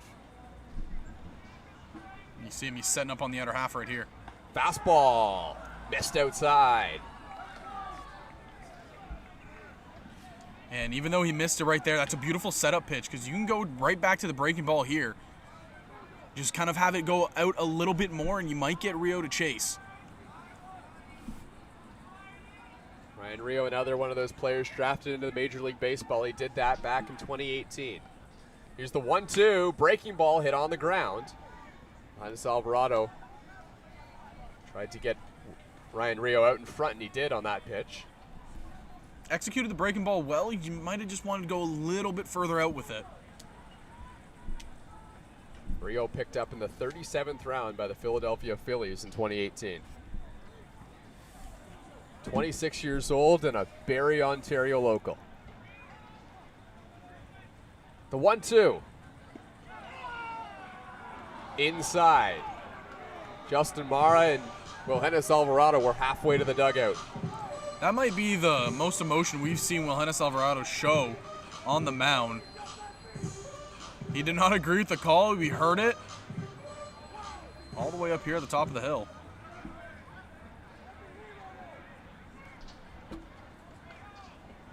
Two and two now. Breaking ball. Got him! Outside corner at the knees. Sets Rio down looking, and Alvarado gets through another scoreless inning. The Barrie Baycats still leading 1-0 over Toronto. You're watching Maple Leafs Baseball on YouTube, brought to you by MNP.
The Toronto Maple Leafs did not have a lot of success in the regular season against the Toronto Maple Leafs, and it was in large part because of these guys. Frank Garces, Cesar Rosado, who only pitched one game against the Maple Leafs, and Juan Benitez. The only game the Maple Leafs actually scored some runs against them was when they don't play their top starting pitchers. Now, the bullpen is not a strength for the Barrie Baycats, but if they can avoid facing these guys, as in make them throw a lot of pitches early on, Zach, that's a big key to success for Toronto.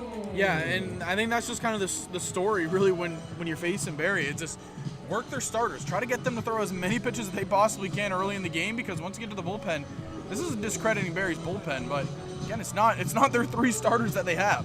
No, if that's a weak point on the Barrie Baycats, that's it. The lineup is great. The starting pitching is excellent. But can the starting pitching carry them right to the end? The Barrie Baycats had the fortune of only having to use one reliever in Ryan Lacasse, who did yeoman's work throwing 90 pitches in relief after Rosado, and just held off the Maple Leafs in the 9th. But that job by Ryan Lacasse and Alex Lanigan for the Toronto Maple Leafs really sets both teams up for success here in this game. Yeah, you have a lot of rested arms on both sides, so it should be interesting to see. You know, Barrie, obviously, they're trying to win it here. They're trying to secure it in 2 games.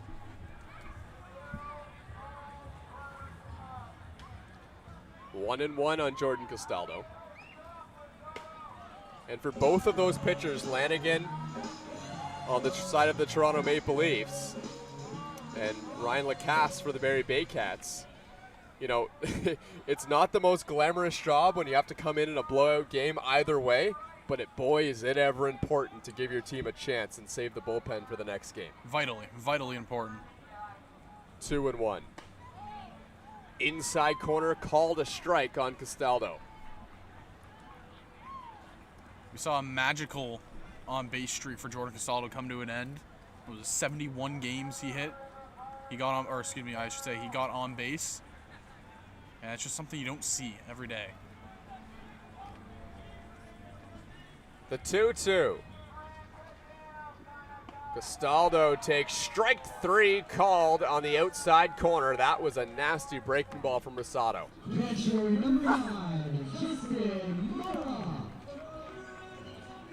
And that's not the first time that he's backdoored breaking balls to these lefties. That's what later in the game, that's what you got to start looking at and start expecting if you're the Maple Leafs here. It's the 4th or 5th time he's just thrown that backdoor breaking ball and he's frozen them. Chris Nagorski before the season noted how important it was to have a strong core of players to win championships in the Intercounty Baseball League. Chris Nagorski did that 5 times with the Barrie Baycats, and I'm sure Jordan Castaldo, who did it 6 times with Barrie, would echo that sentiment. And Mara on the Toronto Maple Leafs are part of that strong core. This is Justin. He hits it on the ground. Diving stop by Adam Mott. Flip to first, not in time. Mara legs out a base hit. Credit to Adam Odd there for getting to the ball, but once he grabbed it, it was tough. He couldn't come up with it. And good hustle down the line, like you said, by Justin Mara. Marcus Connect, another one of those guys that can be put into that strong core conversation for the Maple Leafs. John Salazzo, Jose Vinicio, Connor Lewis, Ryan Dos Santos, Dan Mara. The whole team is full of them. Barrie Baycats have got some of those guys as well. Hayden Jaco looks like he's in it for the long haul. If they can keep Nolan Mackey-Broda around, what a great pickup he is. Malik Williams, Ryan Rio, Canisijo. Tyler Plumpton's been on the team for a long time too. Adam Odd obviously is journeyed around the IBL.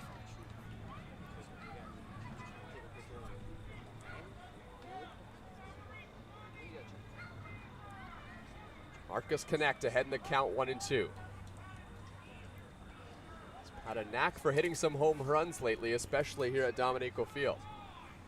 The 1-0. Strike on the outside corner. And we were kind of wondering when we're going to start seeing these good breaking balls to the right-handed hitters, and that's going to be an important one right there. Now Marcus Connect, you've seen it, you understand how it breaks. Just got to kind of sit on it if you see another one happen. The 1-1. Check swing, called a strike.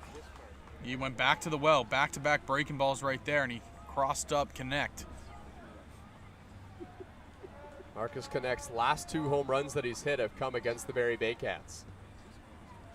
A guy who was drafted twice in Major League Baseball, once back in 2008, didn't sign in the 28th round, and then came back and signed with the Blue Jays in the 3rd. Connect swings and misses at a high fastball that time from Rosado, and he's got 2 away.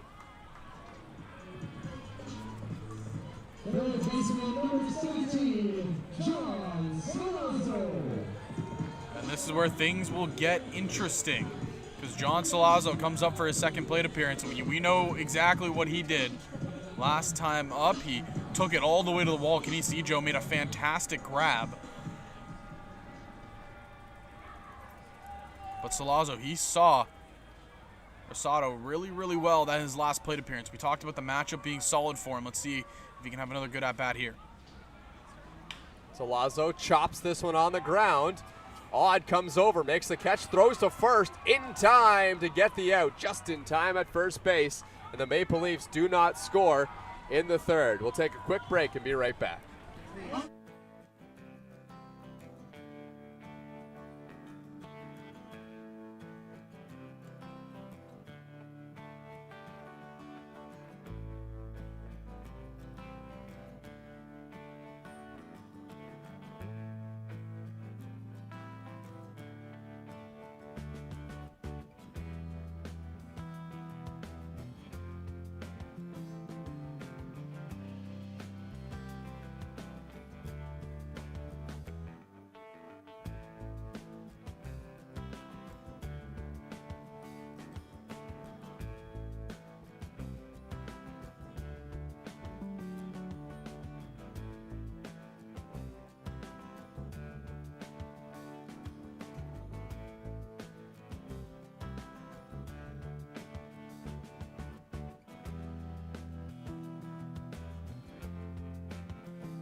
While you're watching Toronto Maple Leafs baseball on YouTube, brought to you by MNP. National in scope, local in focus. MNP is one of Canada's leading professional services firms, proudly serving individuals, businesses, and organizations since 1958.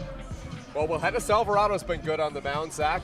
A couple of 3 innings, just 1-run baseball, and he's looked like the Wilhennis Alvarado of old on the mound tonight. Yeah, he's been sensational, and again, we talked about it in the pre-show. It's all has to do with that breaking ball. It's if he's going to be able to command it, and he's going to be able to mix it in with that fastball. And he's just been doing that beautifully all game long. And, Maple Leafs, they're going to look to him to continue the success on the mound.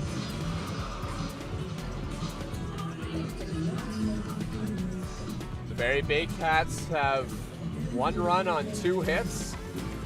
Toronto Maple Leafs, no runs on 2 hits. Not much surrendered by either pitcher so far.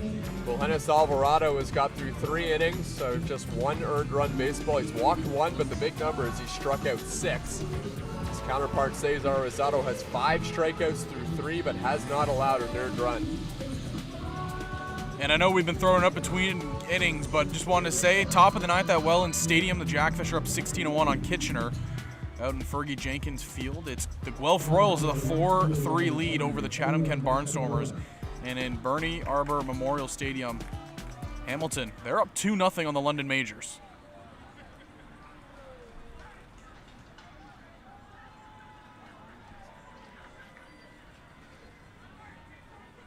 So set to go here in the top of the 4th inning. Nolan Mackey-Broda is going to lead things off.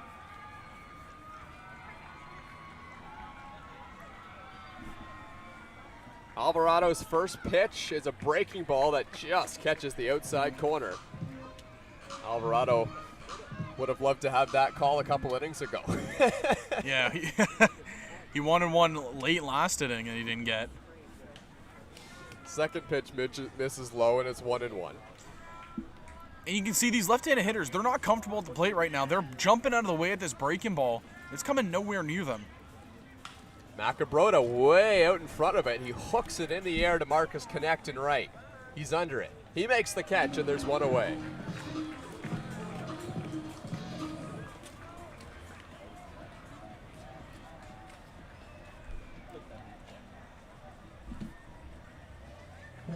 Hayden Jaco, the third baseman, is going to come to the plate.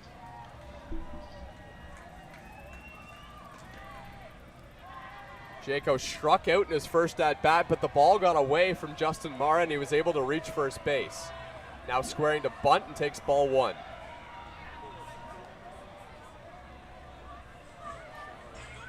Hayden Jaco brings that championship experience back when he played for the London Majors in 2022 and beat the Maple Leafs. And they have given out those whatever they were sticks that they that we were showing on the broadcast that light up. I don't even know what to call them, but they're lighting up the pits right now. I think there was 150 of them or something that they gave out to the audience, and you can see down the left field line there is look at that. That is awesome. A ton of people have showed up here to watch this baseball game here on a Saturday night, a rare Saturday night here at Dominico Field. Jaco hits this one in the air to center field, not deep. Connor Lewis coming in, still coming in, dives, and it's off his glove. Jaco racing for second base. Connect throws it in, and he's out. What a throw by Marcus Connect. The crowd loving it at Dominico Field as Hayden Jaco, trying to take the extra 90 feet, is gunned out by Marcus Connect. How about that? Fantastic throw-in. Great tag over at second base by Jose Vinicio. He kept it on Hayden Jaco. You see, like you said, the crowd absolutely loving it. The glow sticks are going crazy right now. Glow sticks? That's what we're calling them? At this point, sure. Like they're better than glow sticks. You'd say it's lit at Dominico Field. It is. It is. Literally and figuratively. Adam Odd at the plate here. Barrie Baycats have created trouble in each of the 4 innings, but this time it could be a 1-2-3 inning of sorts finally for Wilhennis Alvarado if he can get Adam Odd.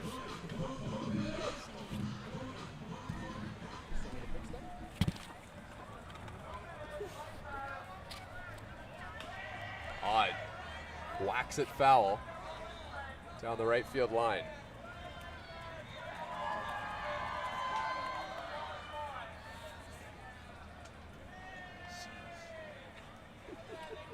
Alvarado a strike away from getting out of the 4th inning. The 1-2 pitch. Hit in the air to left field. Ryan Dos Santos has lots of room. And he makes the catch, and Alvarado sets down the Barrie Baycats 1-2-3 despite the base hit by Hayden Jaco. And the Maple Leafs, needing some offense, are coming up in the bottom of the 4th.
Back here at Dominico Field, taking part in the action. We've got the glow sticks lit up. Cesar Rosado is having an excellent outing right now, and it's becoming a problem for the Toronto Maple Leafs. What do they need to do to crack through against Rosado? They just got to continue having good at-bats and really working the count into their favor. I think the main thing to look at, it was Rosado.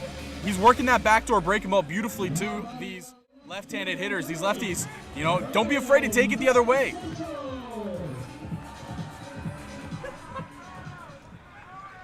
So this is Ryan Dos Santos, who has an excellent opposite field approach, like you mentioned, Zach.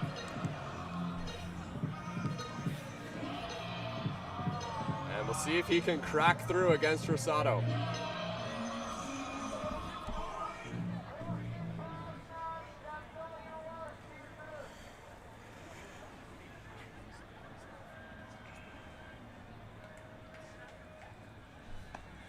Pitch to Dos Santos is outside, ball one, and we're underway here in the bottom of the fourth. Maple Leafs looking for some offense, trailing 1-0 to the Baycats.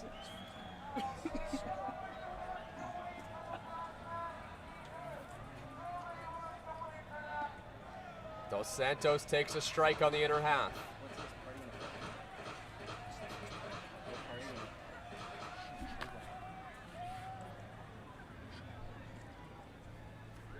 Ryan Dos Santos is 0 for 1 so far, now squaring to bunt, but he bunts through it. And it was, I'm not sure if that was called a strike or not. Now 1-2.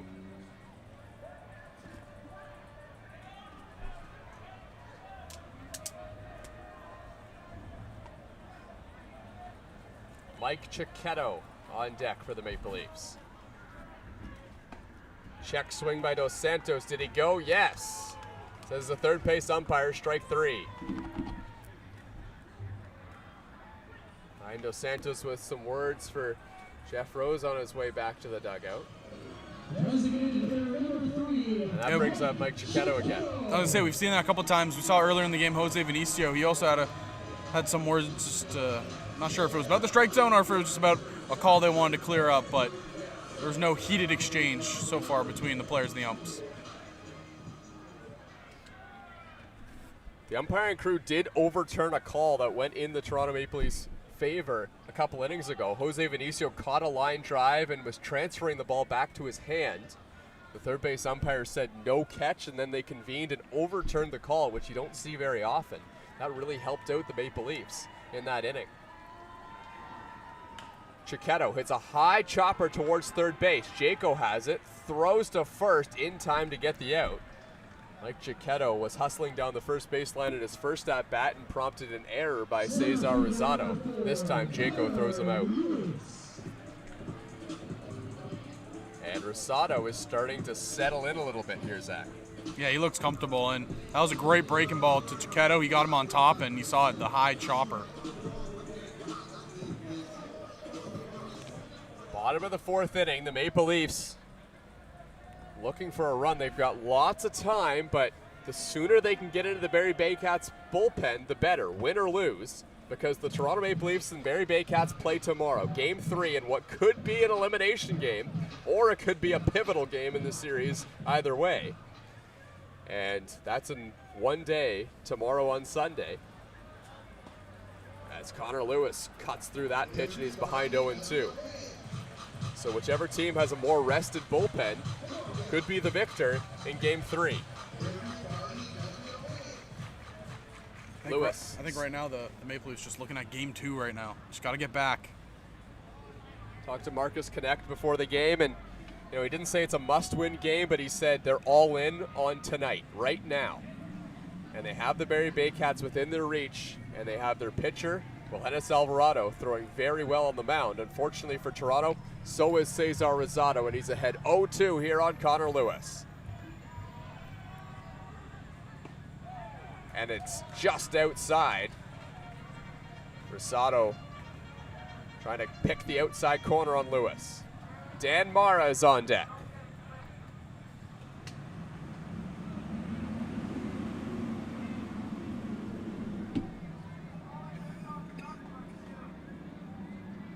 The 1-2. Swing and a miss, strike 3. Cesar Rosado gets another punch out, give him 7 on the night. And it's Barrie who leads 1-0 over Toronto as things are still lit up on the hillside at Dominico Field.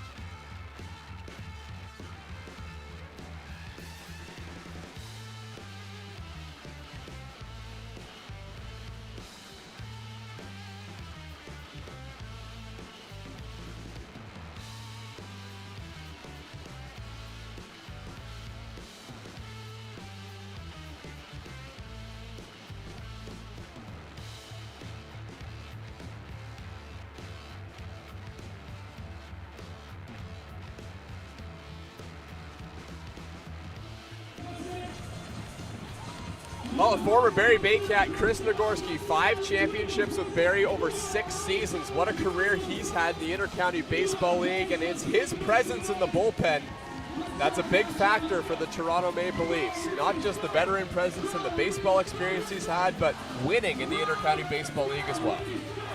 Yeah, and you know, Chris Nagorski, he's a guy that's been around. He's, like you said, he's won championships. He talked about how important it is to have those core pieces. You know, he's a big guy down there for the Maple Leafs in the bullpen, and just being a mentor to some of these younger guys. You looked at, you know, Alex Lanigan, Max Lanoux, guys that can kind of pick the ear of Nagorski and being like, what's it like, you know, pitching in some of these high leverage situations. This game has just gone final. The Welland Jackfish and Kitchener Panthers. I don't think that's the score in that game.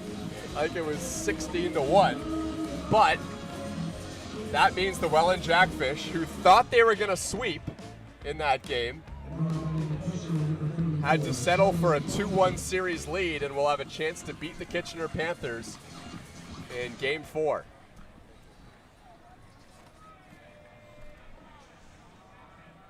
A huge victory in each of the last 2 games for the Welland Jackfish after Kitchener shocked Welland in Game 1. They won 3-2 in extra innings, and they got the run to win the game off of Davey Mendez. And then the Welland Jackfish put a pounding on them in each of the last 2 games, 14-2 and 16-1.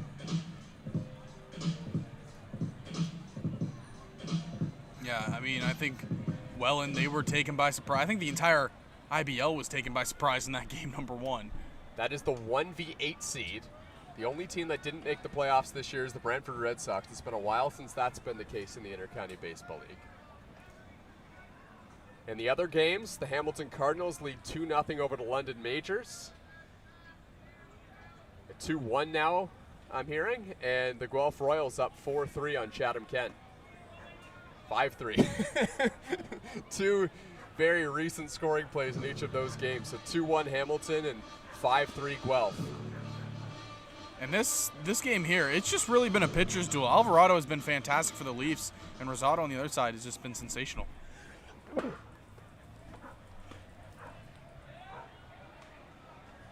The 3-0 pitch to Tyler Plumpton, the catcher, finds the zone.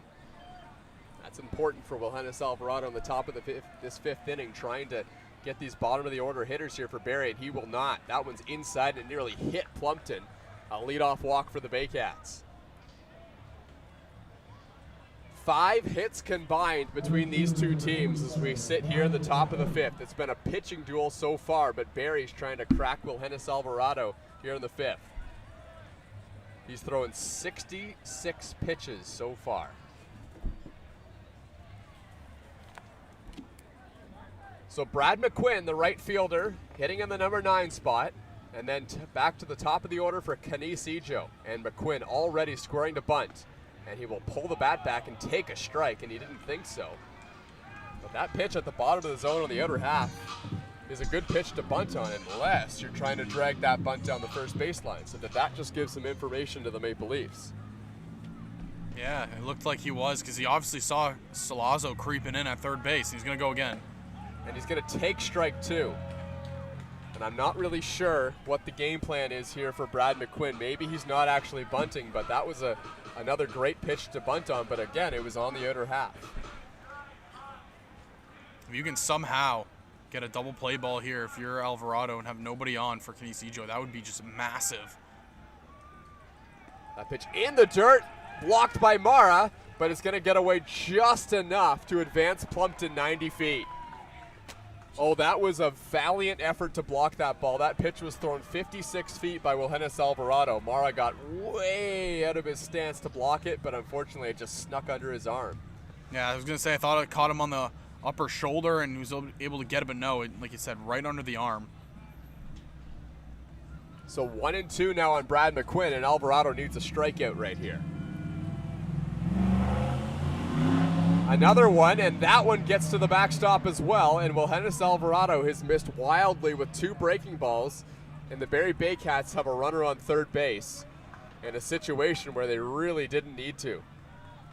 And if I'm Wilhenis Alvarado right now, you can see Jose Vinicio, he has the same idea. Just take a breath, take your time on the mound. You don't need to rush anything here. Just looked like he over-gripped back-to-back breaking balls. He wanted to get a lot of snap on it, but he just held it in his hand a little bit too long both times. So can Wilhenis Alvarado re-find the feel for that breaking ball? Here's the 2-2 to McQuinn. He does, and he got him. The last thing Brad McQuinn thought he was going to do there was throw another breaking ball after he spiked 2 in a row. But the crafty lefty for the Maple Leafs comes back and throws a good one. Interesting here, partner. I thought, maybe with the open base, they would give Ijo just the free pass and elect to face the lefty and Hernandez. Yeah, but Brandon Hernandez, who had 6 RBIs last game, and I wonder if that factors into the decision as well. Yeah, again, we talk about how good Barrie has been, and, their lineup shows it. They have been a great team. Ijo pops this one up. This could work out for Toronto. Calling for it, Marcus Connect makes the catch. Throws home, cut off, and no advance by Plumpton. Massive play. Good pitch there from Wilhenis Alvarado as well. Ever since taking that breath, kind of relaxing and refocusing, great pitches out of Wilhenis Alvarado. He went right back to that breaking ball, and he froze McQuinn, and he gets Ijo to chase a low and in fastball. Now can Alvarado get the red-hot Brandon Hernandez? What a spot this is. Strike 1. Buckled Hernandez on the first pitch. And how big would this momentum be if the Leafs can get out of this inning with no run allowed? 2 away in the inning. Alvarado trying to escape the threat. The 0-1. Hernandez chops it. Vinicio takes it on a hop. Whips to first. Not in time, and a run comes in to score. The Barrie Baycats take a 2-0 lead on a close play at first base. That's a tough one. Vinicio elected to play on the last hop instead of charging it to take it on a short hop. And Hernandez had great speed going down the line. Yeah, he gunned it over there to first base, but Hernandez just beat the throw. And how big is a 2-0 lead right now? It feels like runs are few and far to come by in this game. On the contrary to what happened last game with the 14-8 win for Barrie. But those feel like 2 big runs. On the ground to third, and it gets by John Salazzo. It's going to roll to Ryan Dos Santos. He picks it up. He whips it back into third. Salazzo picks it, and that holds the runner, Malik Williams, at first base. That's a big play there by Salazzo. After missing the ball on the way through, he makes a big play to hold the runners on the throw back in by Dos Santos. And that's another just hard hit ball off the bat of Malik Williams. He has just had a really good game so far. 3 really hard hit balls, 1 that was a pop out to center field, and then 2 sharply hit balls on the ground towards the left side of the infield. Malik Williams has 2 of the 7 hits combined between the 2 teams in the ball game, and he's 2 for 3. Now Ryan Rio, 0 for 2 with a couple of strikeouts. Wilhenis Alvarado has pitched well to him, but what happens when Ryan Rio sees Wilhenis Alvarado the 3rd time through the order? We will see. First pitch, swing and a miss. That's what's been happening in the first 2 at-bats. You got to keep him guessing with the breaking ball and the fastball. You can't let him know what's coming next. And if you can get into an 0-2 count here, that's exactly the place you want to be. 1-0 now. Runners on the corners. And he misses low with the fastball. Looked like he wanted to go low and away there. He just was a little bit too low. Brendan Hernandez, who has excellent speed, is the runner on third. The 1-1, a breaking ball that just misses.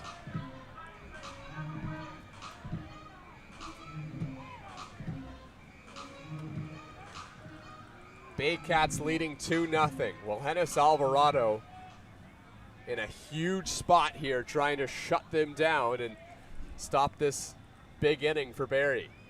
The 2-1, outside, stabbed at and caught by Justin Mara. That's an important play. Yeah, and it just looked like, again, he tried to overgrip the baseball, and when he threw that breaking ball, just stayed in the hand a little bit too long. Pulled it again into the other right-handed batter's box. 3-1 on Rio.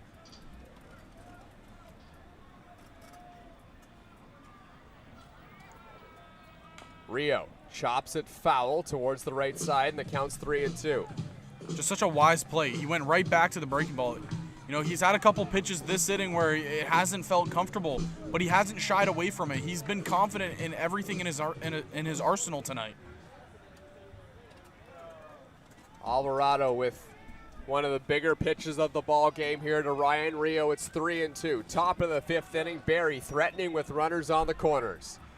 And it's fouled off. Just a cue shot back behind home plate by Ryan Rio as he was way out in front of the breaking ball. 3 straight off speeds, and now if you're Ryan Rio, you got to wonder, this is where the guessing game comes in. Do you expect another one with how confident he's been in it, or are you going to get jammed again like you did in your first at-bat with a high fastball? He spiked a couple in the inning to move the runner to third base, but he's also thrown some sharp ones. That's a good one, and he got him. He strikes out Ryan Rio, although the Barrie Baycats do scratch across a run and now lead 2-0 over Toronto. We'll have more coverage coming up in just a couple minutes.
Big spot there in the Chatham-Kent game. Bases loaded. Former Toronto Maple Leafs Reese Montgomery on the mound trying to get Chatham-Kent out of a jam.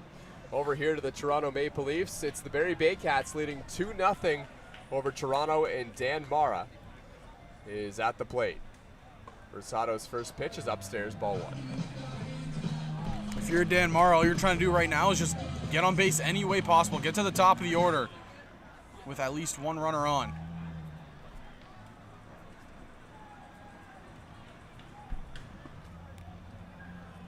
Mara takes a strike, and the count's 1-1.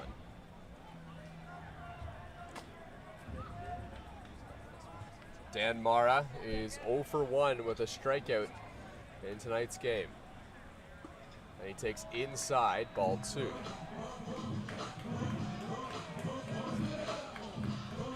Talked to Dan Mara when the Toronto Maple Leafs were struggling mid-season. He said no one in the locker room is going to come in and give any kind of season-changing speech or anything. It's the veterans in the room that, they just kind of have this quiet confidence of knowing that they're going to be able to turn it around. And it took until the last 10 games of the season or so for the Toronto Maple Leafs to get to that point and now have to face the number 2 seed, the Barrie Baycats. But Dan Mara is one of those guys that's one of those quiet leaders in the locker room for the Maple Leafs. An important presence for some of the younger guys. Mara takes outside, ball 4.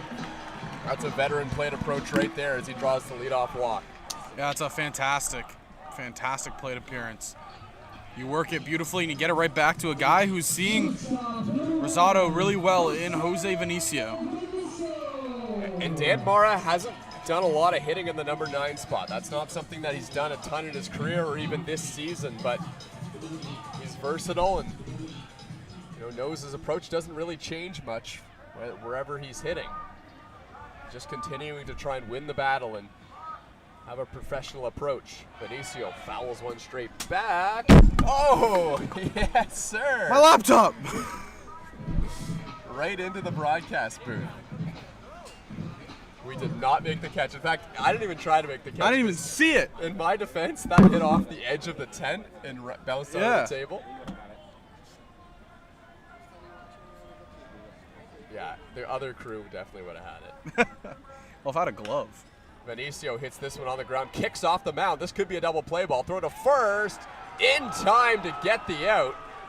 Jose Vinicio livid at first base, but it looked like he might have been caught by half a step.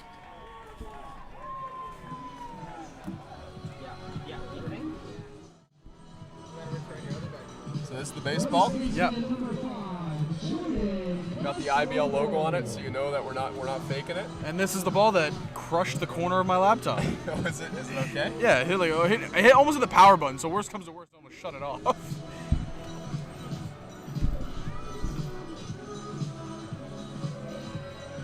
So Jordan Castaldo comes up to the plate now.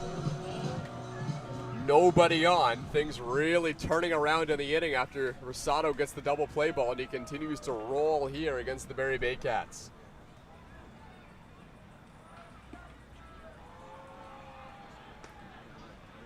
It's a strike to Jordan Castaldo, and it's 0-1.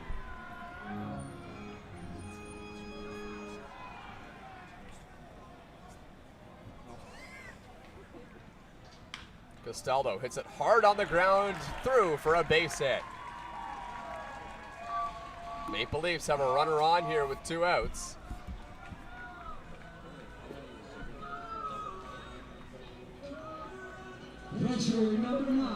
And if they don't score this inning, it does mean that the pitch count for Rosado continues to climb. He was not efficient through over 20 pitches in each of the first 2 innings. Now at 77 in the bottom of the 5th, because that efficiency has really ticked up since those first 2 long innings.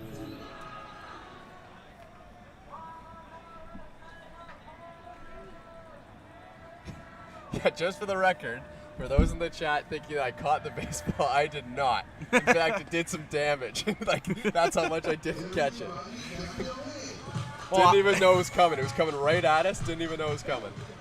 I always talk about waiting for the foul ball to hit our broadcast table. This is the closest one. I'm glad we're still on the air, though. I am too. Hit the right laptop. Sorry. It's all good. Just mine has the stream on it. So. It makes sense. I'm probably the tertiary, maybe the fourth most important laptop on this table. Yeah. Yeah, exactly. 0-2 on Justin Mara. Castaldo goes. Throw to second. Safe. Jordan Castaldo got a great jump and swiped second base. How about that? Not something you see every day from the Maple Leafs vet and Jordan Castaldo. When's the last time you saw him steal a base? Back in 2022. Wow. 1-2 on Justin Mara. Swing and a miss, strike 3. So the stolen base doesn't matter, and Cesar Rosado continues to roll. He only needs to throw 5 extra pitches after the Jordan Castaldo single. And it's the Barrie Baycats who lead 2-0 at Dominico Field.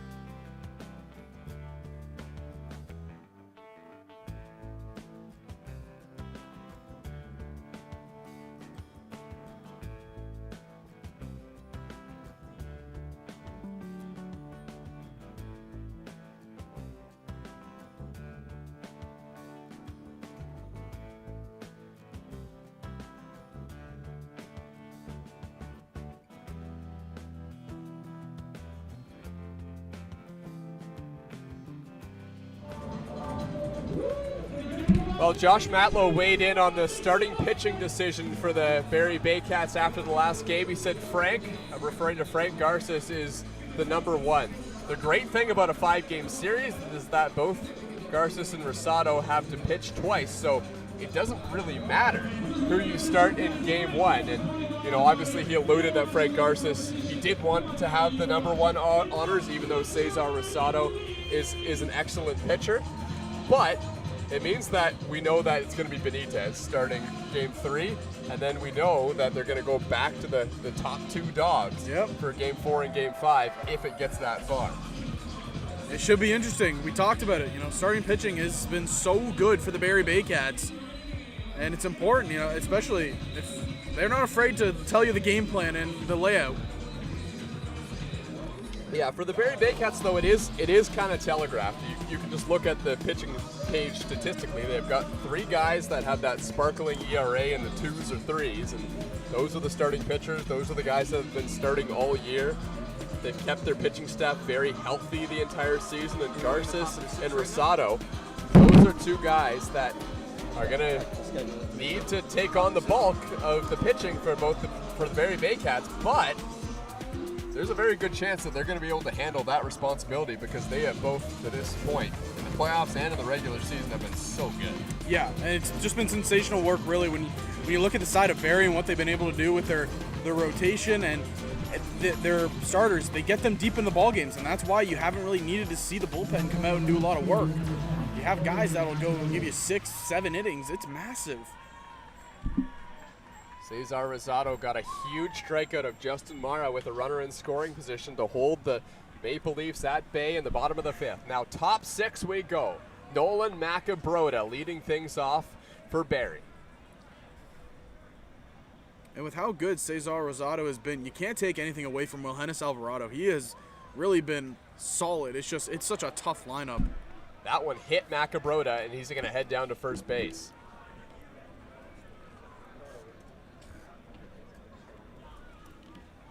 Well, Nolan Macabroda gets hit by the pitch. He hit .331 in the regular season and has now reached base twice in this game.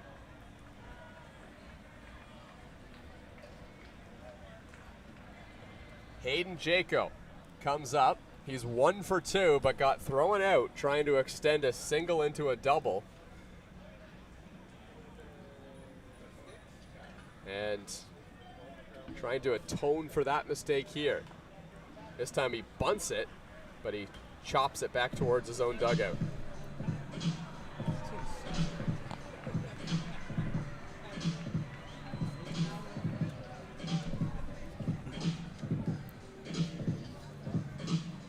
Hayden Jaco had an excellent regular season for the Barrie Baycats, hit .281, provided 4 home runs. Mentioned Barrie's not a home run ballpark, but Jaco still managed to provide some power and drove in 25 runs in the regular season as well in 34 games.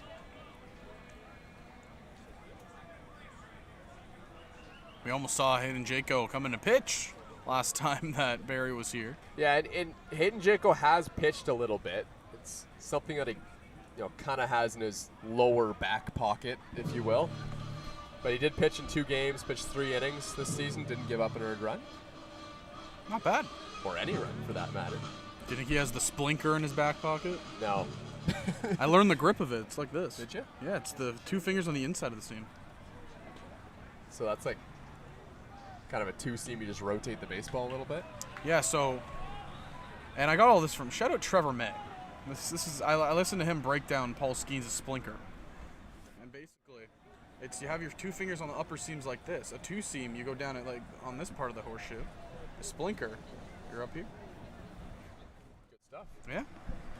Pitching Ninja Benoit. 2-2 on Hayden Jaco. Well, Hennis Alvarado doesn't throw the splinker, but he throws his fastball with a similar grip to that what you just showed, with that 2-seam grip. So he gets a little bit of arm side run if he throws it well. And then with that arm side run, he pairs that with the breaking ball that goes the other way. Here's the 2-2, and he just missed outside. Looked like the changeup from Alvarado, and that's a pitch we don't normally see from him, but it's not a bad pitch to go to, especially against righties, because it's another breaking ball, but it's just breaking the opposite way of your curveball. Alvarado does not throw the changeup very much. He much prefers to throw the 2-seam that has similar movement. Jaco hits it on the ground. Vinicio backs up a step, throws to second. Dan Mara on to first. In time! Double play. Alvarado erases a couple base runners here in the 6th inning and now has 2 away with nobody on. Very close play at first base. And this one goes the way of the Maple Leafs.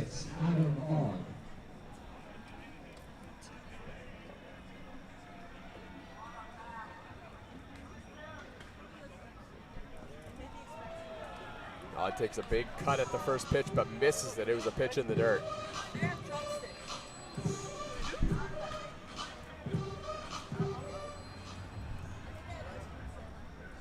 Odd, the former Toronto Maple Leaf, back in 2018, facing his old team here in the first round of the playoffs. But the Toronto Maple Leafs and Barrie Baycats have met in the playoffs a couple times since then.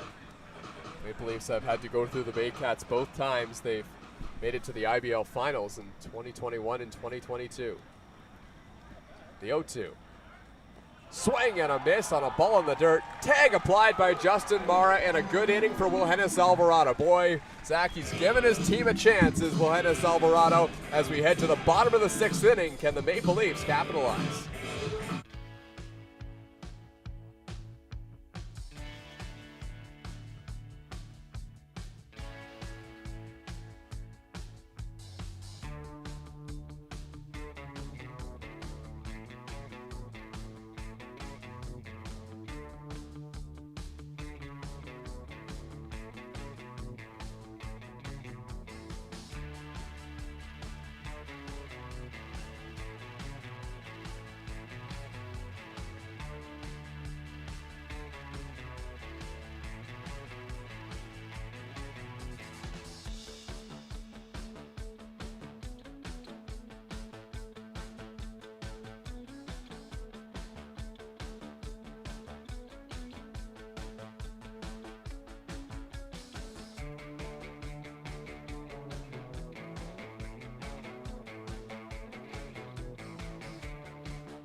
Well, the score is a bit deceiving at 14-8 because the Maple Leafs got 6 runs in the 9th inning in the top half, but the Barrie Baycats were dominant offensively and got some great performances from their pitching, and the Toronto Maple Leafs got some great performances from their hitting, but too little, too late. Yeah, and like you said, it was a little too late with the big home run coming in the 9th inning by Mike Cicchetto, and just got to get the offense rolling a little bit earlier, and they're trying to get it rolling here before the late stages, and there's a fastball that was yanked. Well, I talked to both Rob Butler and Marcus Connect before the game, and asked, is getting 6 runs in the 9th inning, is that something that you kind of take into the game and bring some momentum for, or is it more a situation where you just kind of forget about it as a blowout loss? But Rob Butler said, yeah, that's a momentum boost. That's a fair ball down the line by Marcus Connect. He turns on the afterburners and is heading towards second base. That one rolls all the way into the corner, and Marcus Connect does keep that momentum going, and he puts it into a baseball that was just inside the line in left.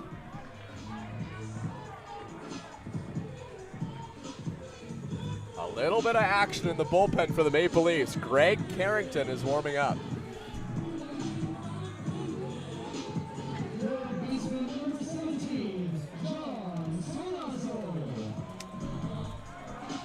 Not sure if that's gonna come to anything or not with the way Alvarado was pitching. And the other thing that's interesting for the Maple Leafs down the stretch is Dustin Richardson in play today. And is Dustin Richardson in play if the Maple Leafs aren't winning? Depending on the situation. I'd say if they needed the shutdown, yes, he's coming in for sure, even if they're down by, say, 1. Dustin Richardson did his daily pass by the broadcast booth, and obviously that was the first question we asked him, and basically the only question we asked him, and he said yes, he's good to pitch if they need him. But he also alluded to the fact if they need him. Yeah. I don't think this is a situation where they're going to force Dustin Richardson after coming off an injury that's just been nagging at him for the second half of the season. Salazzo working himself into a hitter's count with a runner in scoring position. The 2-0. Salazzo takes a strike, and it's 2-1. And again, Salazzo, he's been seeing the ball really well out of the hand of Rosado. Saw in the first inning, he took it to the wall in center field, and the second inning, it was a great hit. It was just, he got on top of it.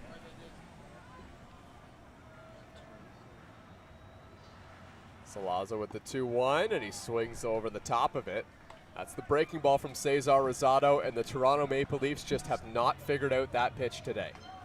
Yeah, the fastball, that you can clearly see Salazzo was sitting fastball. He swung right over top of the breaking ball out in front.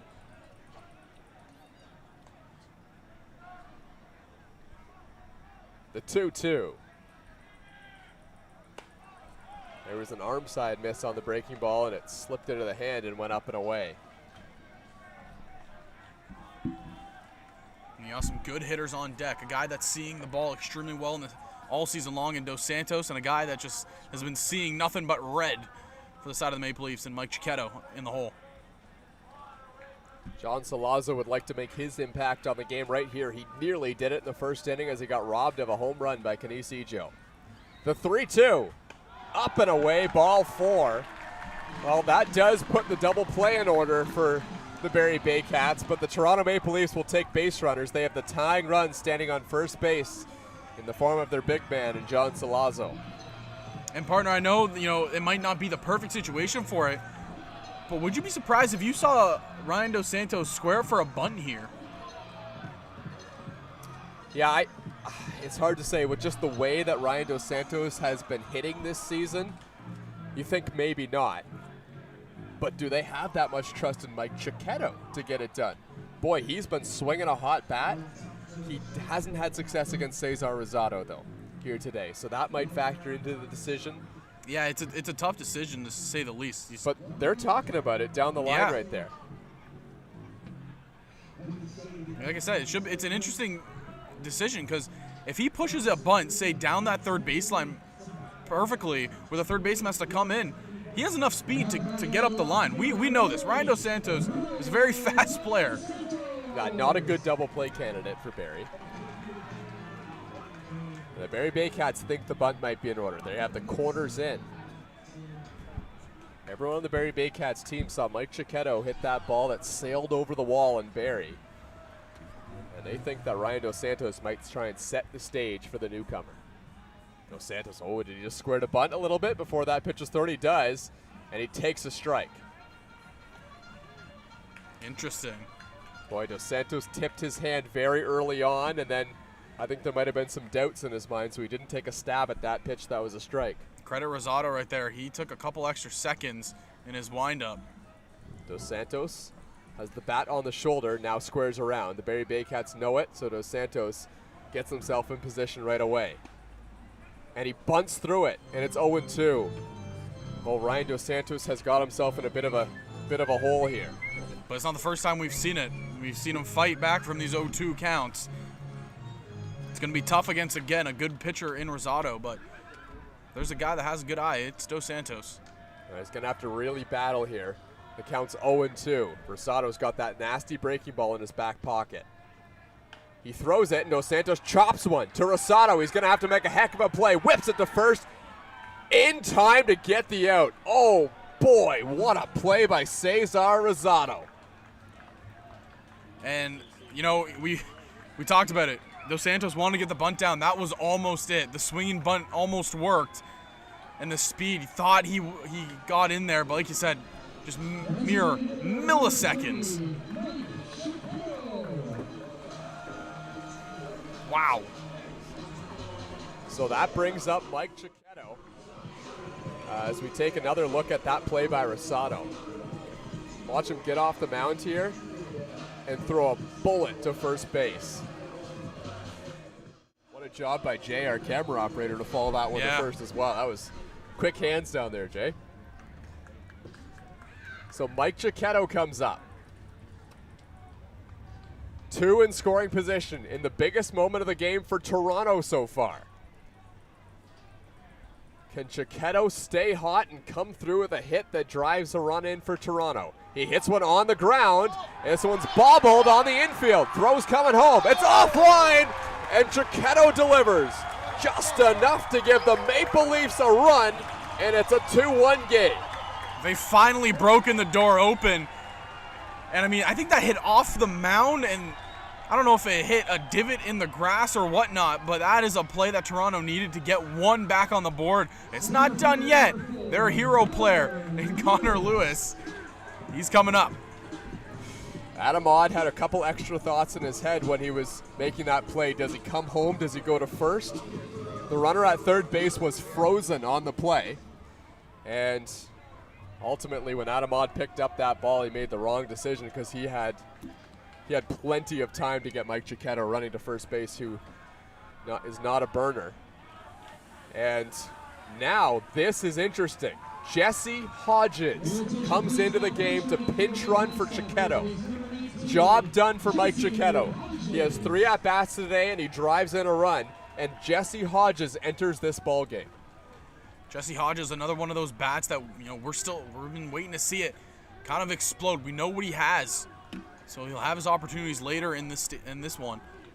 I wouldn't call Jesse Hodges a speedster, but he probably has better speed than Mike Cicchetto. Connor Lewis bunts it to first, but he popped it up, and the Maple Leafs waste an out. But they still have runners on the corner. That is not the bunt that Connor Lewis wanted to get down. That's unfortunate. It looked like a breaking ball that just kind of kept going down, and as it was rotating down Lewis, it looked like he tilted the bat down a little bit, and he got the barrel underneath.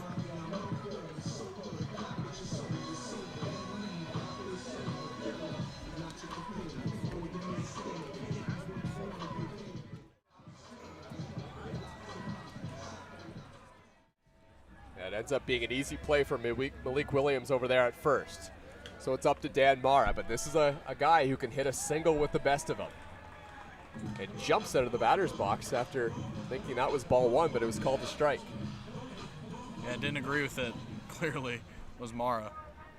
It's one of those things, though, you can disagree with the call, but the challenge is getting back in the box and keeping that professional approach. And right there, Rosado, he went back to it. And he didn't get the call this time. Mara, still cool, calm, and collected. You talk about that professional approach. This is the spot where they need their veteran second baseman to come up with a wildly big base hit. The 1-1 from Rosado. Mara hits it foul off the facing of his dugout. Off-speed pitch that he was ahead of, but he read it perfectly. Just, again, it's a little bit too early on the swing. Dan Mara is in a battle here. A great contact hitter. Does not strike out a lot. And Rosado has that great strikeout breaking ball, which he may just go to right here. The 1-2. And it's outside, and what a job by Dan Mara to lay off. Mara watched that all the way into the glove. He knew that breaking ball was missing. That is something that Maple Leafs hitters have not been able to do today, lay off that exact pitch. He has a big gap right now on the right side of the field. Malik Williams holding Hodges on at first, and second baseman, he's playing relatively straight up, but there's still just a massive hole there. Dan Mara stepped out of the batter's box, slowed things down, and now Rosado's set. The 2-2. Mara fouls it into the glove. Strike three on the swing. Caught by catcher Tyler Plumpton. And that's a big strikeout for Cesar Rosado. The Toronto Maple Leafs get one, but still trail by one to the Barrie Baycats. And Jesse Hodges is now into the game in the DH spot for Mike Cicchetto.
Look who's back on the mound for the Maple Leafs. Wilhenis Alvarado. He's pitched a gem so far for Toronto.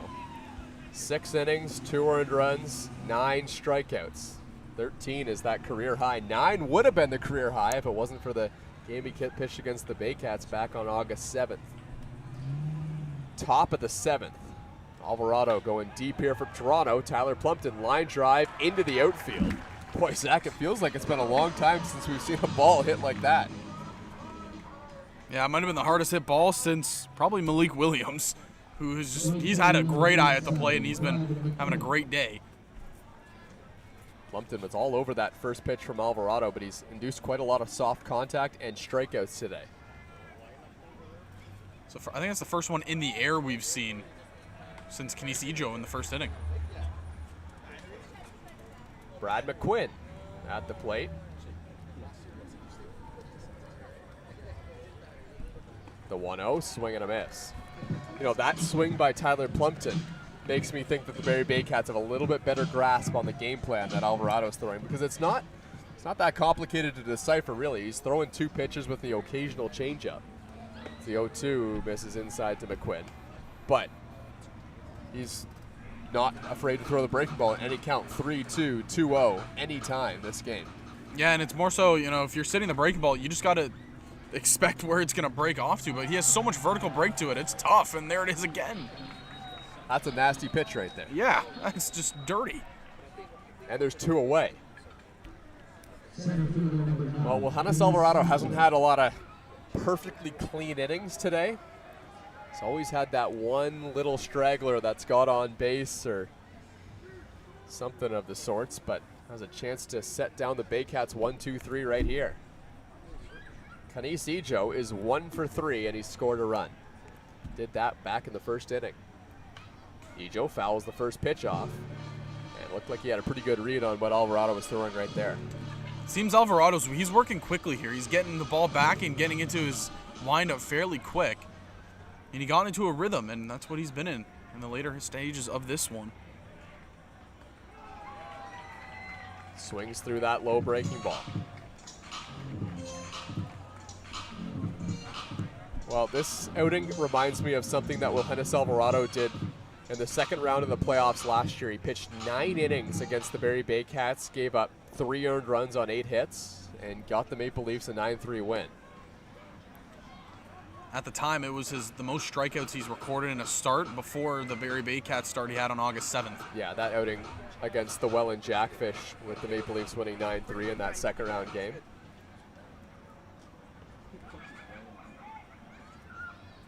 Here's the 1-2.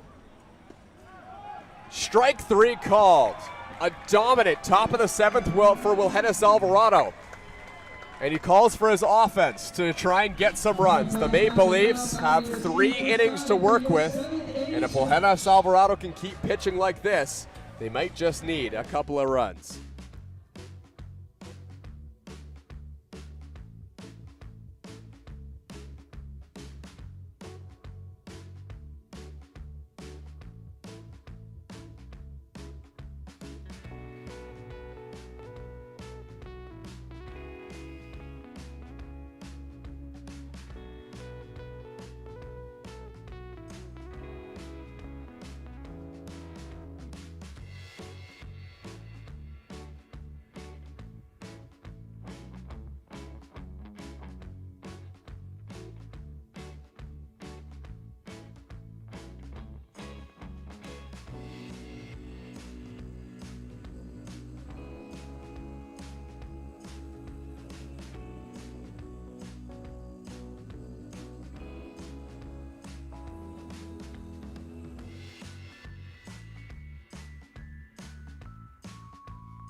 Welcome back to Dominico Field. This is Toronto Maple Leafs Baseball on YouTube, brought to you by MNP. I'm Thomas West alongside Zach Benoit. And Zach, this feels like the best opportunity for the Maple Leafs right here. They got the top of the order coming up, Jose Vinicio, who had a base hit, and this is the best the Maple Leafs are set up to get a run, and maybe for the rest of this game.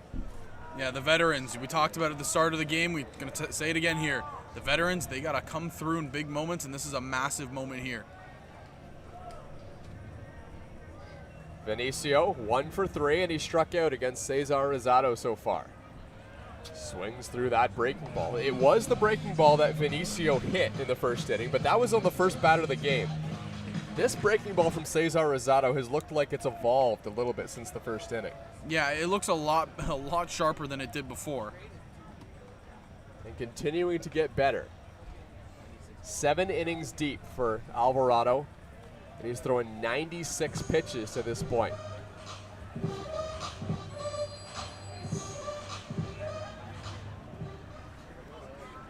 Jose Vinicio has been animated on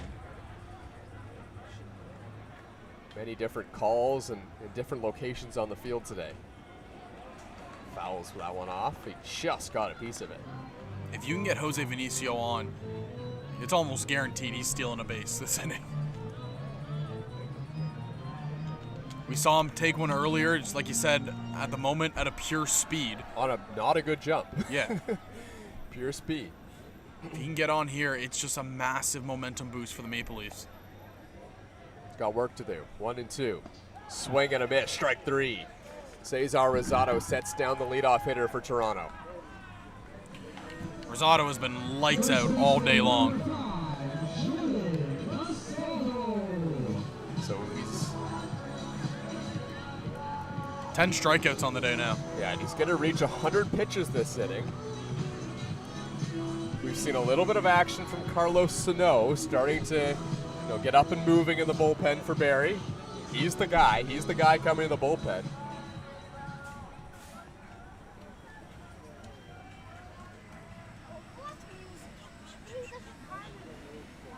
One away in the inning. Toronto Maple Leafs needing something from some of these big bats in the 2, 3, 4 spot in the lineup. This is a time right here where they would love Jordan Castaldo to sit on a pitch and try and hit it a mile. The 1-0, well inside. And again, you got guys like Castaldo, Mara, Justin Mara on deck, Marcus Connect in the hole, and John Salazzo fourth. These are all big power guys, and it's more so, just waiting to see them have their big moment.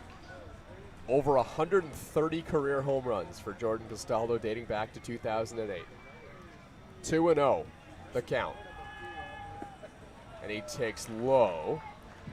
Something Jordan Castaldo has done a lot in his career is walk. He was second in the Intercounty Baseball League in walks in the regular season, which ended his streak of 4 straight years leading the league in that department. And the only one to beat him, his teammate.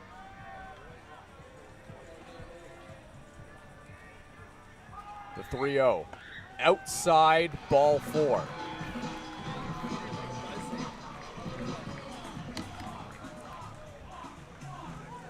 So I'm going to throw some crazy walk stats at you, okay? This All right, is let's hear it. dating back to 2013, because before that, Jordan Castaldo never really was one of the league leaders in walks. He kind of started doing that back in 2013. He's led the league in walks 5 times. He's been second in walks 4 times and 5th in walks twice, dating back to 2013. Wow. He has been the best in that department, and it's not even close by anybody. In fact, in the season that Jordan Castaldo won the Triple Crown, he led the league in walks, which wasn't one of the Triple Crown categories. Quadruple Crown. He had 42 walks that season. The next best had 24. Oh, man.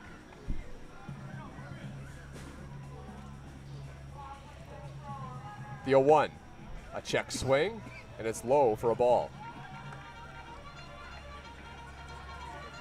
Justin Mara, another one of those guys we always talk about. He's had his big moments. We saw the 3 home run game he had earlier this season. The second half of the season, it's been much kinder to Justin Mara. Yeah, that game coming in a 22-11 win against the Chatham-Kent Barnstormers. 3 home runs in 2 innings. Homer here would give the Maple Leafs the lead.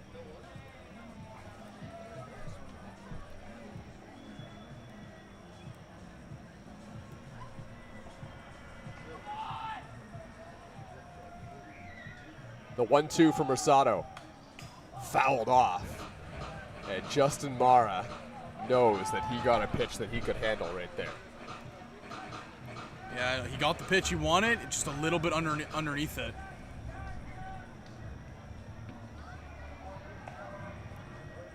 Mara regroups, and he'll face another 1-2 from Rosado, but he might not get a breaking ball that hangs like that last pitch just did. Fastball in the dirt. Rosado looked like he reached back for a little extra there. And it's just a textbook at bat right here out of Justin Mara. We see him do this all the time. And he's working it well. He's seeing the ball well out of Rosado's hand right now. So he steps out and calls time, trying to collect his thoughts. You know, Rosado hasn't thrown back-to-back fastballs very often in this game. He just threw onto Justin Mara and missed with it. Almost wonder if Mara sits on a breaking ball, but that's also the pitch that he struck out on in his last at-bat. The gears turning, both in the box and on the mound. The 2-2. It's a fastball and it missed. And Justin Mara, I don't know about you, but that take looked like he was sitting on something off speed. Yeah, it looked like he was expecting either something inner half or off speed, because he did not bite whatsoever at that fastball. 3-2. Rosado has a quick check on Jordan Castaldo, who stole a base on him last time he was on first base. First time he did that in 2 years. The pitch to Mara, outside, ball 4. Oh, that was a close pitch, and Justin Mara draws the walk. You know what I like to call that? I call that a major league take. He did not bite at that pitch on the outside half. Well, Justin Mara got rung up on a pitch like that earlier in the game as well. This time he gets the call. Boy, to take the fastball in the dirt, then take a close pitch on the outside corner, and then to take that pitch and put 2 on here for Marcus Connect.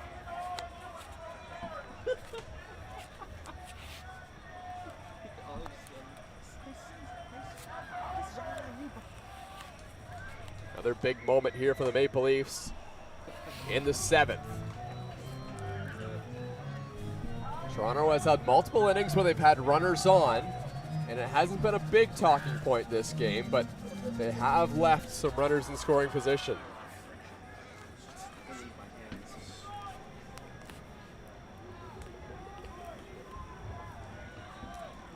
Connect takes inside, and now he's worked himself ahead 2-0. Marcus Connect working himself into a fastball count, and partner, we know how good he is at swinging at those fastballs. Ryan Dos Santos on deck. Cesar Rosado over 100 pitches now for Barrie. Here's the 2-0. Swing and a miss. Marcus Connect was probably looking for the fastball there, and 2-0, Rosado went back to the breaking ball. That's a gutsy pitch. Yeah. He was not afraid to go back to the breaking ball and connect. Like I said, he was expecting a fastball and a fastball count.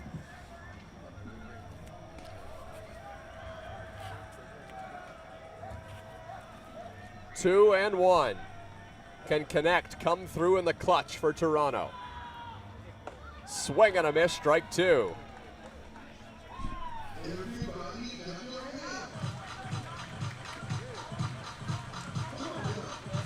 Marcus Connect has looked like he has not had a great read on those last 2 breaking balls by Rosado, and that's the pitch that Cesar Rosado has used when he's in trouble. Now he's leveled the count at 2. Connect drills one into the outfield, and it's caught on a line by Nolan Mackey-Broda. Oh, and Marcus Connect knew the breaking ball was coming. He got a slow breaking ball that time from Rosado. And boy, the Barrie Baycats dodge a bullet there. He got a great swing on it as well. It was just unfortunately right to the left fielder. That's a little bit to the left or the right. I mean, that's down 1-run scores. But partner, we do it again. John Salazzo coming back up. Yeah, but that pitch, Zach, that was just thrown by Cesar Rosado was not a good breaking ball. That was slow, and it hung over the middle of the plate. And we have not seen that much from Rosado in this outing. First pitch, fastball, and he gets it over for a strike to John Salazzo. How big is that, knowing he has the breaking ball in his back pocket? Yeah, Maple Leafs just haven't been able to answer the breaking ball by Rosado. Marcus Connect was definitely sitting on one there. What's the approach here from John Salazzo? Here's the 0-1. takes strike 2, both fastballs. And are the Maple Leafs sitting on the breaking ball now? Might be. Rosado wasted no time in this at-bat here, going right after the hitters. 2 outs, 2 on. The Maple Leafs may not get a situation like this in their final 2 innings. Salazzo trying to take advantage. The 0-2, swing and a miss, strike 3, a foul tip. No, they're gonna call a balk. Wow.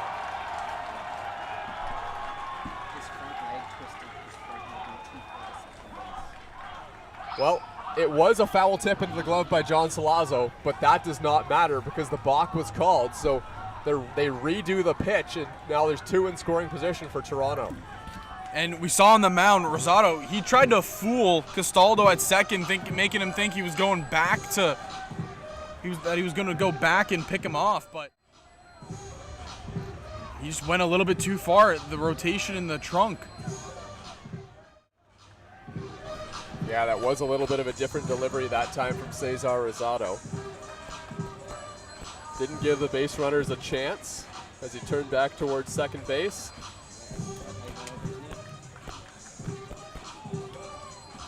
And as soon as that front leg crosses over that front knee, that's where it gets called. But I mean, what a job by the home plate umpire to notice that. Yeah, I mean that situation. Yeah, that's something where you're just aware. You're aware of what's going on. You're aware of the game as a whole. Yeah, wow.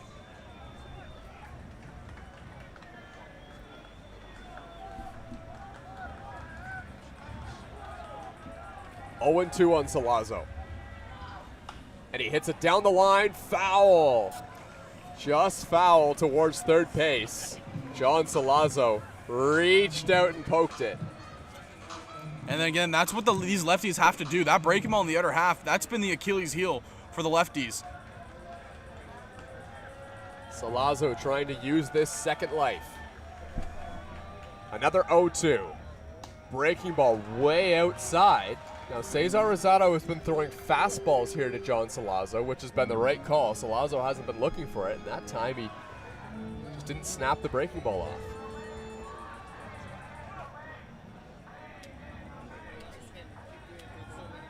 A base hit might see the Maple Leafs in the lead. An out might see the chances of the Toronto Maple Leafs winning this ball game significantly diminish. The opportunity now for Toronto. Salazzo battling in this at-bat, has found a second life and has now worked it to 1-2. And he takes strike 3 called on the outside corner. And John Salazzo goes down looking. The Barrie Baycats will hold on to their 1-run lead as we head to the 8th here at Dominico Field.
Well, that was Julian Valdez starting to get loose in the bullpen for the Maple Leafs. Johannes Alvarado entering into his 8th inning of work.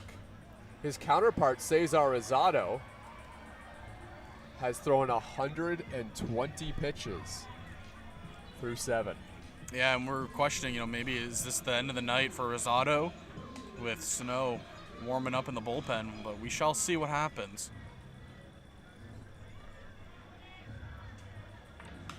Hernandez hits this one pretty well towards left field, and it's down. It splits the Maple Leafs outfielders. Brandon Hernandez around second and puts on the brakes. He's got himself a leadoff double. Hernandez out of the 2-hole, he has been electrifying for the Barrie Baycats so far today. That one just splits the gap perfectly, but credit to Dos Santos in left field. He got the ball in quick. It looked like Hernandez was thinking about 3, but the throw in by Dos Santos, it gets all the way back to John Salazzo. So it brings up Malik Williams, who's had some great at-bats. In fact, you could argue that Malik Williams has had the most success against Johannes Alvarado in this game. He's 2 for 3 with some hard contact. And he comes up with a runner in scoring position, and he swings and misses at the first pitch. Do you think he was sitting fastball? I think he was. The Toronto Maple Leafs, knowing the importance of this situation, are going to get Dustin Richardson warming up in the bullpen. This may mean that he's unavailable for tomorrow's game against Barrie, but the Maple Leafs know that they need to win this game. All you can really focus on right now is this game at hand. It's vitally important. Dustin Richardson hasn't pitched since the injury, where he walked off after 1 pitch in a game against the London Majors. 1-1 on Malik Williams. On the ground. Through the hole. A base hit. And the runner Hernandez had to stop to make sure that one wasn't fielded by Vinicio, so it's runners on the corners with nobody out. 3rd hit of the ball game for Malik Williams right there. 3 singles on the day. Sam Green, the pitching coach, is going to come out to the mound, and a guy who we think has a pretty good chance of appearing tomorrow on Sunday.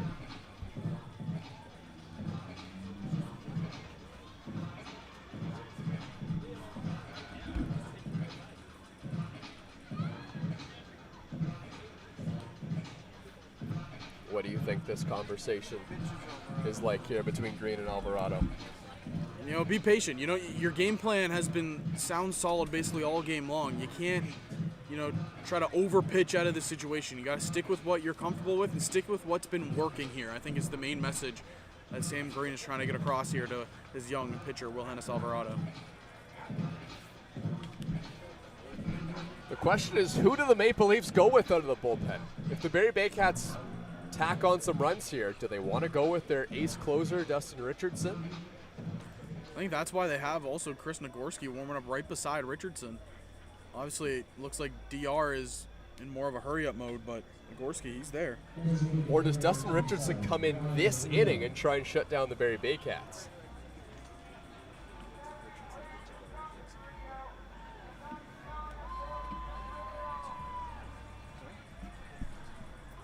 Ryan Rio.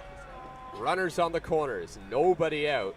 The Maple Leafs needing a miracle to get out of this situation as the first pitch is right in on the hands of Rio.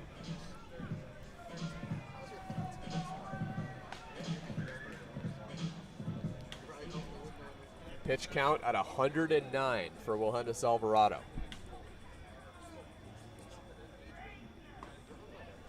And there's a strike on the outside corner.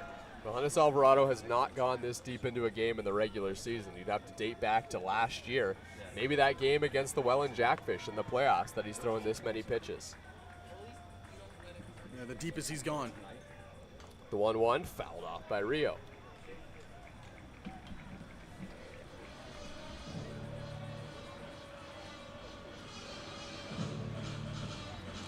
"110 pitches in, and we're looking to work out of a massive jam in a game where offense has been scarce. Johannes Alvarado needs to get Ryan Rio right here. The 1-2. Breaking ball, up and in. Well, Hennis Alvarado wanted a different baseball. He might have thought that ball slipped out of his hand a little bit on the way to the plate.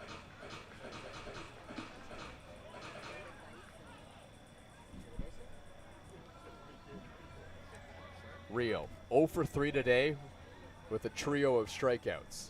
The 2-2. Swing and a miss, strike 3. A big K from Hennis Alvarado. Yeah, that's massive to say the least right there. You get a big first out and you leave the runner on third, and this will be the night. Here comes Rob Butler. Yeah, that's probably it. That's it for Hennis Alvarado. Nolan Macabroda is coming up. Hennis Alvarado with an excellent start for the Toronto Maple Leafs. Gets through 7 1/3 inning. Dustin Richardson coming into the game. He's in a little bit of a pickle here against the Barrie Baycats, but Alvarado giving the Toronto Maple Leafs a chance.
Well, the Toronto Maple Leafs are going to go to their most reliable pitcher for years and years here in Toronto. Dustin Richardson did not pitch a lot in the regular season. Hasn't pitched since July 26th. But the Toronto Maple Leafs have seen brilliant things from Hennis Alvarado, and he's been excellent this year. Has not given up an earned run, struck out 14 batters in the 7 2/3 innings he's pitched, and he has a huge resume. Dustin Richardson is 40 years old, a former farmhand in the Boston Red Sox organization, then made the major leagues for a couple of years as well, and has taken his talents to the Inter-County Baseball League and been dominant. There were stretches where Dustin Richardson would go 20, 30 innings without giving up anything. Earned run, barely even a hit. And he's had some huge moments in the playoffs for the Maple Leafs as well. Nearly won them an Inter-County Baseball League championship back in 2021, pitching 7 2/3 innings of relief in a 14-inning barn burner game against London. Now, the Maple Leafs need Dustin Richardson to get some strikeouts or a double play here against Macabroda. And the first pitch is high, ball 1. And he's just a two-pitch pitcher, fastball and that breaking ball, but it's very opposite of Alvarado because he will rely on that fastball because it is still a very, very good one, very lively. The 1-0. Swing and a miss. Dustin Richardson will throw primarily fastballs. That's the pitch. It's flat, and for some reason, batters do not see it well out of the hand. It might be because of the velocity that Dustin Richardson brings from the mound. The 1-1. Swing and a miss, strike 2.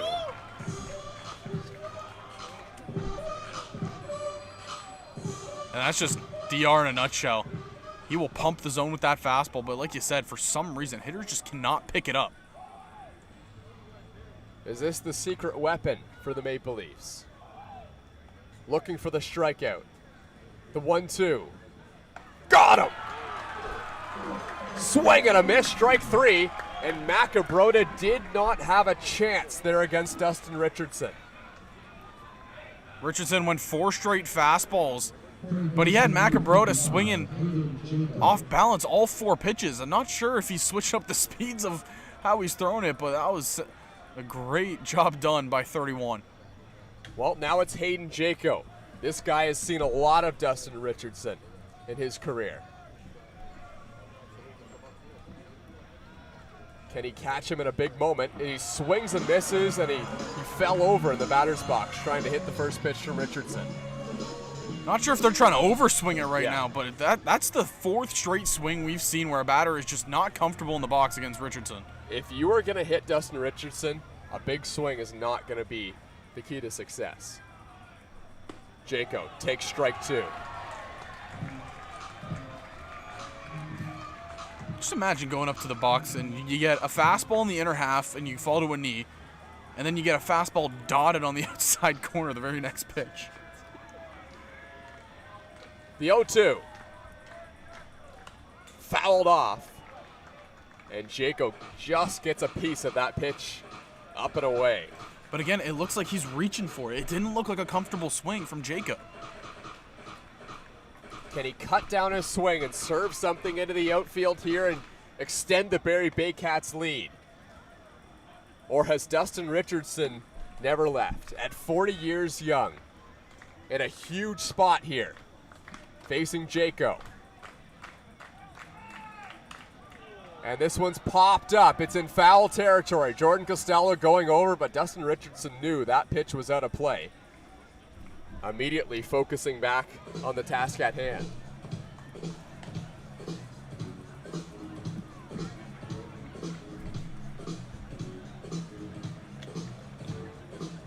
We don't see it often, but do you think he goes to a breaking ball here in this at bat?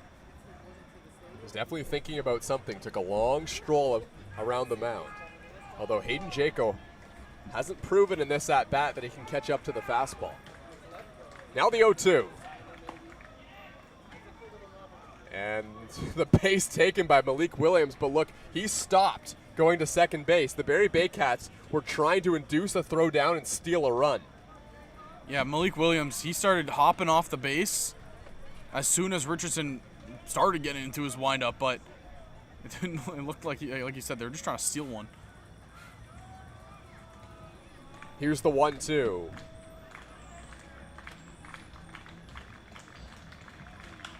And it's lined into the outfield, down for a base hit. Hayden Jaco hits it all the way into the corner. 2 runs come in to score for the Barrie Baycats, and Hayden Jaco gets to the fastball and wins the battle, and the Baycats lead 4-1. Yeah, you said it. He needed to cut down his swing. It's exactly what he does. Chops it down and just drops it in between the lines. And sometimes you got to tip your cap. Jaco with a fantastic at-bat right there. Yeah, that is an approach that would probably go down in textbooks of how to hit a guy that you're not seeing very well and brings a ton of velocity on the mound. He cuts down his swing, and that's one of the 2-strike approaches of the year for the Barrie Baycats, and it's Jaco.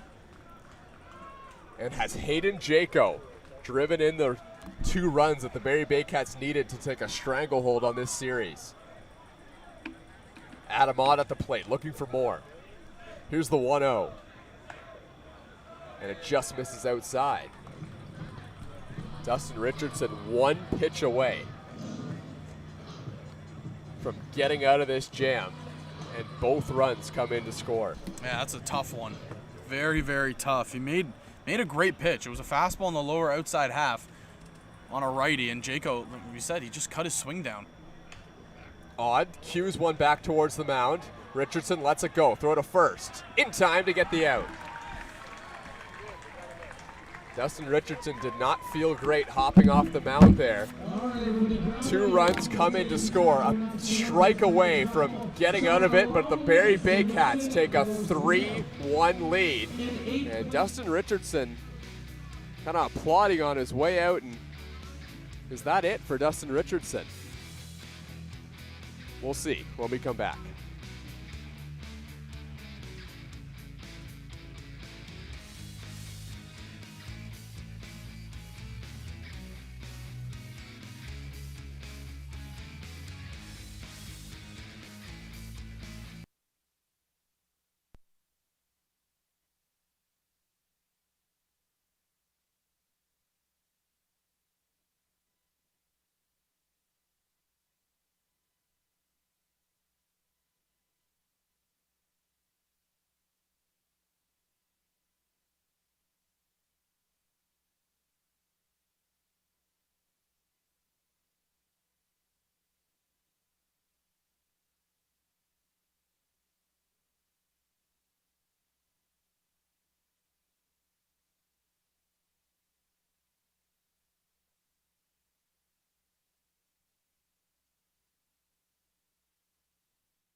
look at what Carlos Sano has done for the Barrie Baycats this season. 43 innings pitched, most of those in relief. An excellent ERA of 4.39, and he strikes out his fair share of batters over that stretch as well.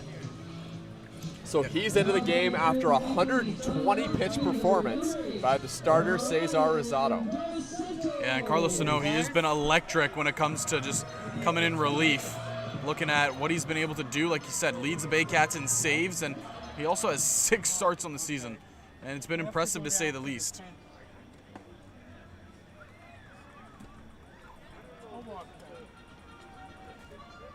Ryan Dos Santos will be the first test for Sano.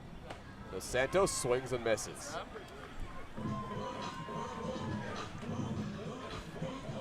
Barrie Baycats scored 2 in the 8th inning. Have 4 runs on 8 hits, and that strike 3 called to Ryan Dos Santos. A big K to start the inning for Carlos Sano.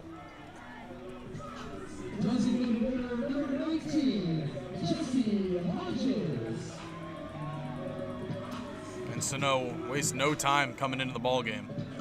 So this is the first at-bat for Jesse Hodges. Hasn't played a ton, especially recently for the Toronto Maple Leafs. Came in to pinch run for Mike Cicchetto, and he swings and misses at a Carlos Sano breaking ball.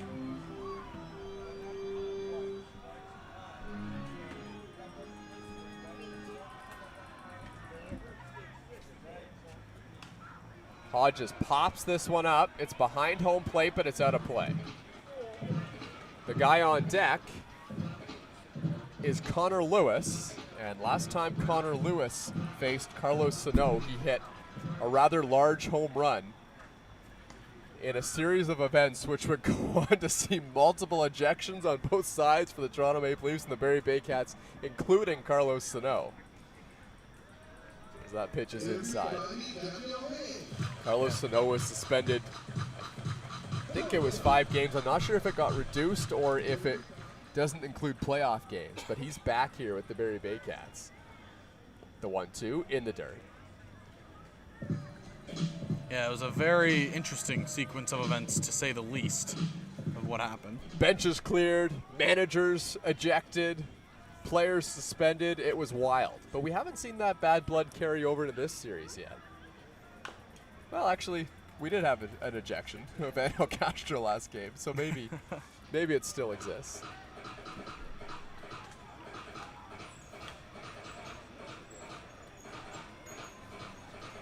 Jesse Hodges battling here after coming in to pinch run for Cicchetto.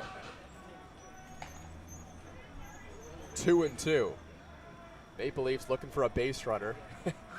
And then they would love some more of that magic that Connor Lewis has poured on this month. The 2-2. Low. 3-2. Yeah, and after that, the last swing by Jesse Hodges, he was hobbling a little bit. I think the ball kind of hit off of him when he fouled it. So he took his time to get back in the box. Another full count pitch. Hodges pops it up. Is this one in play? Yes, it is. It's on the infield. It's Tyler Plumpton who's calling for it, and he makes the catch. That ball hit straight in the air. Always a difficult play for catchers, but Tyler Plumpton does a good job to make that one. So Julian Valdez is getting loose in the bullpen for the Maple Leafs. And he is another one of their high leverage relievers, about as high leverage as you can get in the bullpen for Toronto, which means that they have not given up on this game yet. And it's only a 3-run deficit. You know, anything can happen. A couple of good hits and good sequences for the Maple Leafs. They're right back in this ballgame. They will need some 2-out magic now in the bottom of the 8th. Connor Lewis at the dish. Lewis checks his swing, but he didn't go around, according to the first base umpire.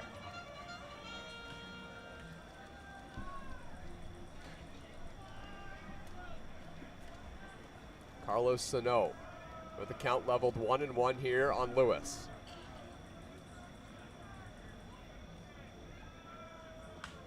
And Connor Lewis pops this one up. Jaco coming in from third base. And he makes the catch. 1, 2, 3 go the Maple Leafs against Carlos Sano in the bottom of the 8th, and they only have 3 outs to work with, but the Barrie Baycats have a chance to get some insurance first in the top of the 9th.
Julian Valdez enters the game for the Toronto Maple Leafs, has had up and down moments this season, but ultimately has pitched quite well for the Maple Leafs. Finished the regular season with an ERA of 5.63, 34 strikeouts, and 30 1/3 innings pitched. But of late, Julian Valdez, I guess more in the second half of the season, has looked very, very good for Toronto, and they will use him as one of their highest leverage relievers. Yeah, and Julian Valdez, I mean, it was a matter of not if he can do it, but when he was going to do it. And he finally has shown the potential that we knew he had in him all along. It was more so, he needed to get the command down. And once he got that command down, he's looking solid.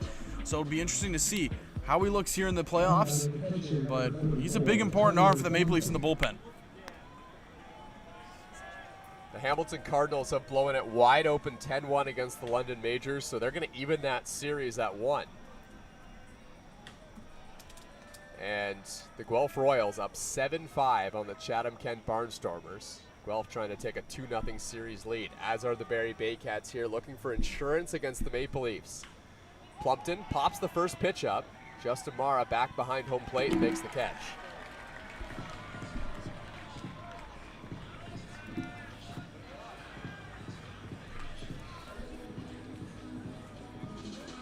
One pitch, one out for Julian Valdez on Tyler Plumpton. Now pitching for the Barrie Baycats, number 6, Kyle Waves. We're going to get a pinch hitter here for Barrie. This is in the spot of Brad McQuinn, and it's Kyle Maves who comes into the game.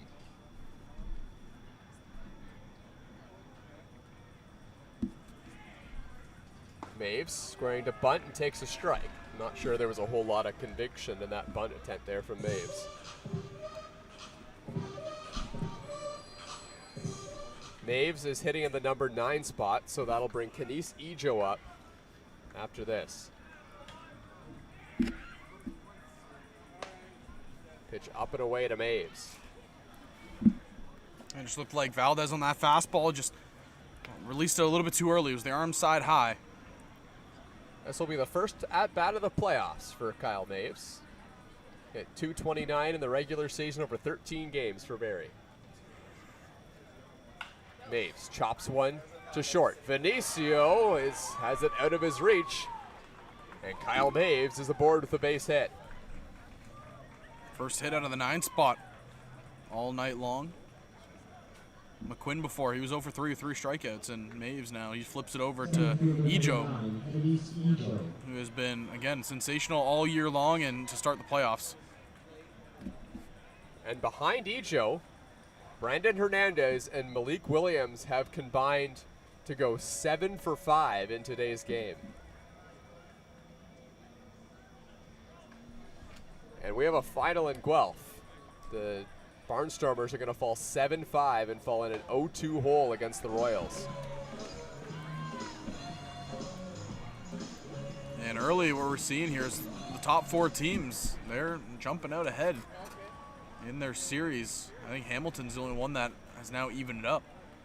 One apiece, or it looks like they're going to even it up as they're up 10-1. Ejo fouls this one off. Well, if you're just tuning in from some of the other IBL games that have finished, I understand this is the only IBL game going on right now. Welcome. This has been a pitching duel so far. Both Cesar Rosado and Wilhenis Alvarado pitched gems for each of their respective teams. Some of the highlights of this game, you can go right back to the first inning. Kenise Ejo looked like he might have robbed a home run from John Salazzo in the bottom of the first inning, as Salazzo gets that ball at third base, looks at second, then goes to first and throws him out. One away. But the big hit in this ball game came just moments ago. Dustin Richardson came into the game. The Barrie Baycats had runners on the corners with nobody out. Richardson got a strikeout of Macabroda, and then just an unbelievable plate appearance from Hayden Jaco. He battled, he fouled off some pitches, and he took an up and away Dustin Richardson fastball, which if you've watched a lot of IBL games, you know how hard that pitch is to hit, and that drove in 2 runs for the Baycats, and that's why they lead by 3 here against Toronto. Yeah, and it was just a beautiful piece of hitting right there. We talked about it when it happened, but he cut the swing down mightily.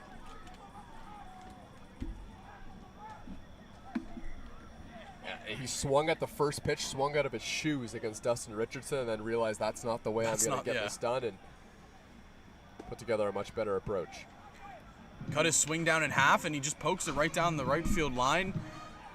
Again, you don't need to provide the power when you're facing a guy like Dustin Richardson. You get the bat out there, DR's arm will do all the work for you, and that's exactly what Jaco did. And talk about a little bit of a redemption story for Hayden Jaco as well. There's the 2-0 to Hernandez. Swings and misses.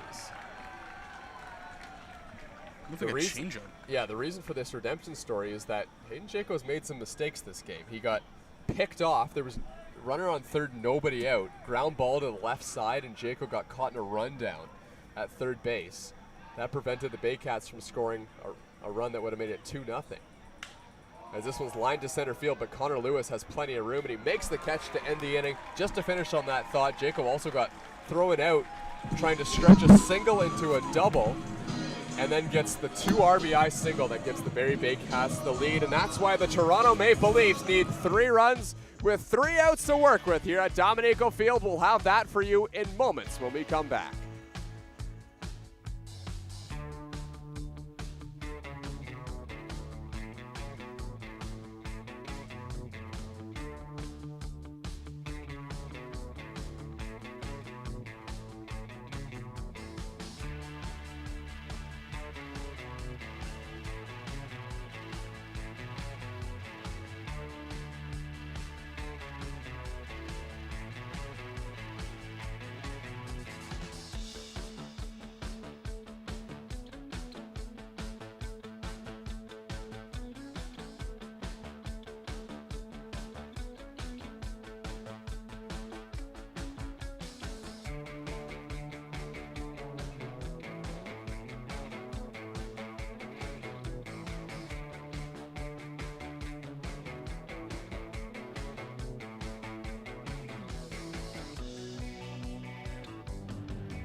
Welcome back to Dominico Field.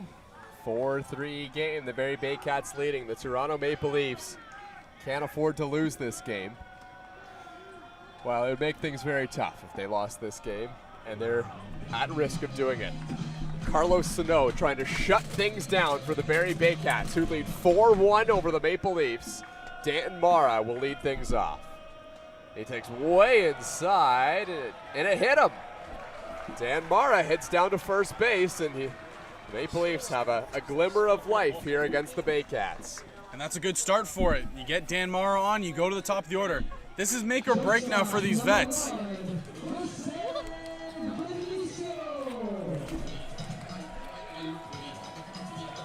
So back to the top of the order. Well, Zach, we said the Maple Leafs might not be set up like they were in the 7th inning with Jose Vinicio leading off to try and score some runs.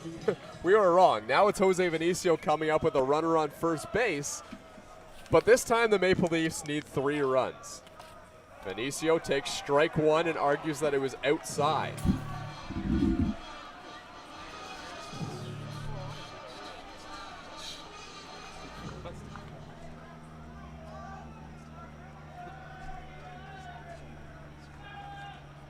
So 0-1 on Jose Vinicio. Sano delivers a crisp fastball, and Vinicio swings right through it.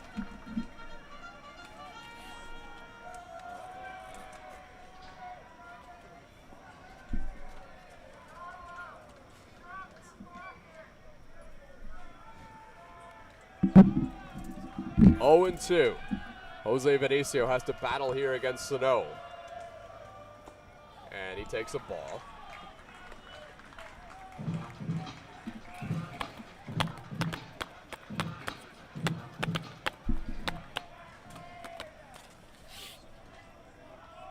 Vinicio will try and keep the line going for Jordan Castaldo, who's on deck. And what a moment this will be either way for Castaldo in the bottom of the 9th. Vinicio swings and misses, strike 3. It's been tough for the hitters today. I mean, Barrie, the pitching has been sound, solid. All started with Rosado, and Sano now has been very, very good too. Castaldo and Justin Mara. I mean, the table is set for the Maple Leafs, but Carlos Sano has been a tough customer on the mound this season for the Barrie Bay Cats. But the Maple Leafs need some of their veterans to come through right here.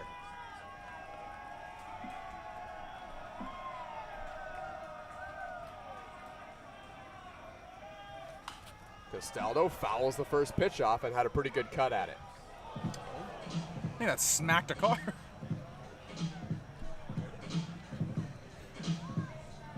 Well, how many more years these veterans on the Toronto Maple Leafs have, we don't know. But we know that the fire burns strong to try and win a championship together. And needing to mount a comeback here against the Barrie Bay Cats to avoid a difficult 0-2 hole. It's a best-of-5 series in the first round of the IBL playoffs. So go down 0-2 and you're on the verge of being eliminated. 1-1 on Jordan Castaldo. And he takes low. That's a gutsy take there from Jordan Castaldo. That's a pitch if you swing at, you might ground into a double play, and that's a worst case scenario for the Maple Leafs. Yeah, and Castaldo, I mean, he's just so good when it comes to big at-bats, and this is a massive one here in this game. And when you look at the bigger picture, this series as a whole. The Maple Leafs have a little bit of life with Dan Mara on first base, but the tying run is still on deck. That's Justin Mara right now. The 1-2. Low. 3-1. And now if you're Carlos Sano on the mound, you do have a bit of a cushion. Walking Jordan Castaldo right now is not a good scenario for the Bay Cats. Even if you pump a fastball right down the middle and Castaldo hits it out, you still have a 1-run lead. Yeah. And it's going to come down to the big bats that are on deck and in the hole in Mara and Connect. The 3-1. Swing and a miss. Jordan Castaldo knew the urgency of throwing a strike there for Carlos Sano. Yeah, he was in a fastball count, and he got the fastball. He just missed it, though. Pitch count at 25 now for Sano. He's pitched an inning and a third. And the count full on Castaldo.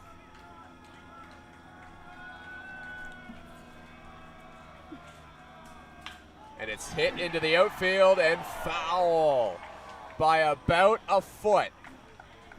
Jordan Castaldo just missed hitting a double down the line. And that would have changed the momentum of this game drastically. Fantastic piece of hitting right there by Castaldo, but again, like you said, just pulled it foul. Couldn't catch the break there, but now you got to reset. You can't change your mindset at the plate. Don't go chasing here. Jordan Castaldo with another 3-2 pitch. 1 for 3 on the day, and he's drawn a walk.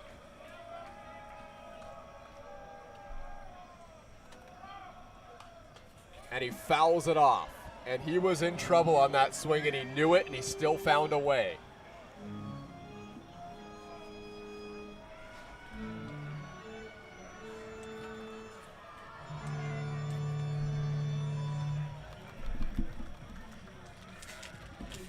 Jordan Castaldo steps out of the box, adjusts the batting gloves, and resets here.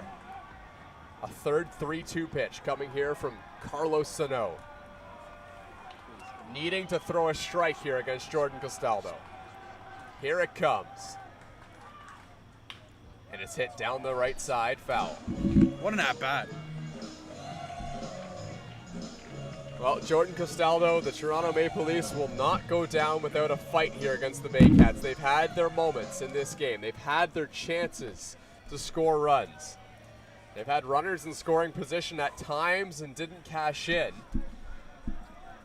But trying to find something here against the Baycats in the bottom half of the 9th inning, and Jordan Castaldo is battling here against Carlos Sano.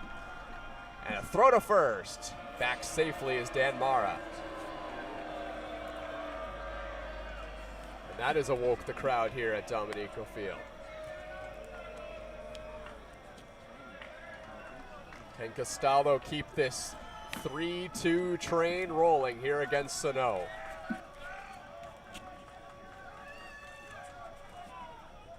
And he hits it on the ground. The only play is to first base. And there's 2 away. And the Maple Leafs are down to their final out. I mean, what an at-bat by Castaldo. Unfortunate for him, he couldn't get it on base for it. He fought and fought and fought. He just couldn't get it. Sano put up a heck of a battle on the other end.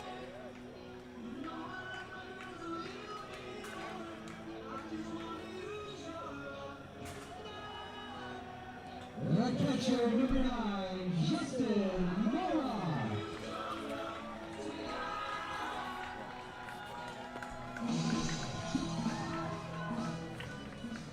So this might be it here for the Maple Leafs unless Justin Mara can keep the line rolling.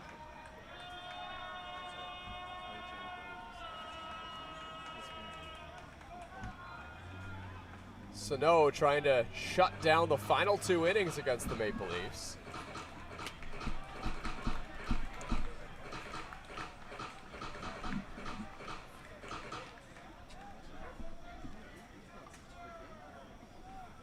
Carlos Sano is no stranger to pitching multiple innings, has done it quite a lot this season. In fact, started out the year as a starter for the Barrie Baycats. The 1-0. And most of the ERA that's on Carlos Sano's record this season came when he was a starter. They figured they'd switch that around after a couple starts where he got hit around against Brantford and London, and since he's come out of the bullpen, he's only allowed 2 earned runs. That's dating back to July 11th. He's been very good out of the bullpen for the side of the Barrie Baycats. Mara heading the count 2-0. And Justin Mara swings through that hitter's pitch. They've been getting the fastballs. It's just, it seems the hitters for the side of the Leafs just haven't been able to make contact with them.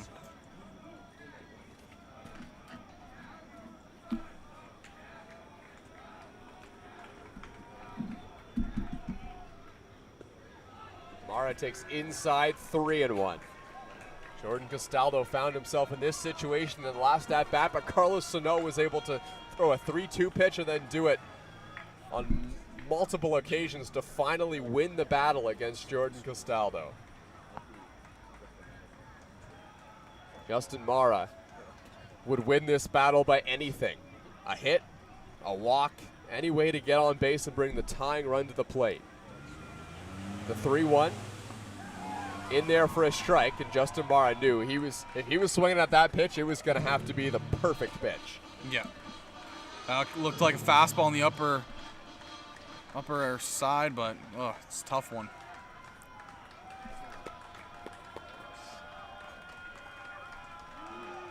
Another 3-2 pitch. Carlos Sano has had to throw a lot of high-pressure pitches in this inning, but now finds himself just a strike away.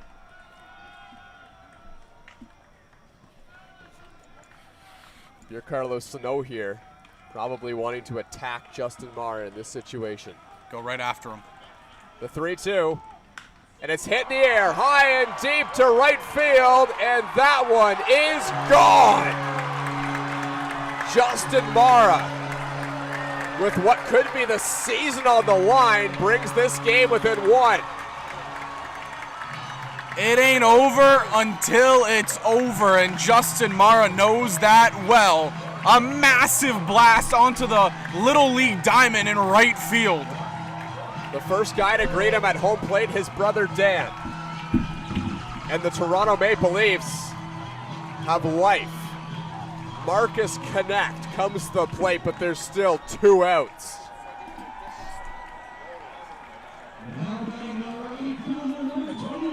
What an at-bat there from Justin Mara, taking the 3-1 pitch, knowing, if it's not my pitch, I'm going to take it 3-1, knowing the importance of getting on base. And then Carlos Sano, it was the right play to attack him. You have to in that situation, but Justin Mara knew it. Strike one to Marcus Connect. Fans on their feet here at Dominico Field, and there's a buzz going around the pits. Yeah, there's a buzz that has hit the pits for sure. This game, like I said, far from over. Connect now, just got to have another good at-bat. He's had multiple. He swings and misses, and he's behind 0-2. But this is the situation we talked about. If you're Carlos Sano, that doesn't matter a lot for you. Your focus is on winning the game. Justin Mara, there was many scenarios where he didn't hit that pitch out. But luckily for the Maple Leafs, he did. Connect pops this one up, but it's foul behind home plate. Wow, and we got another baseball. And that one hit Zach Benoit. He'll be right in the ankle.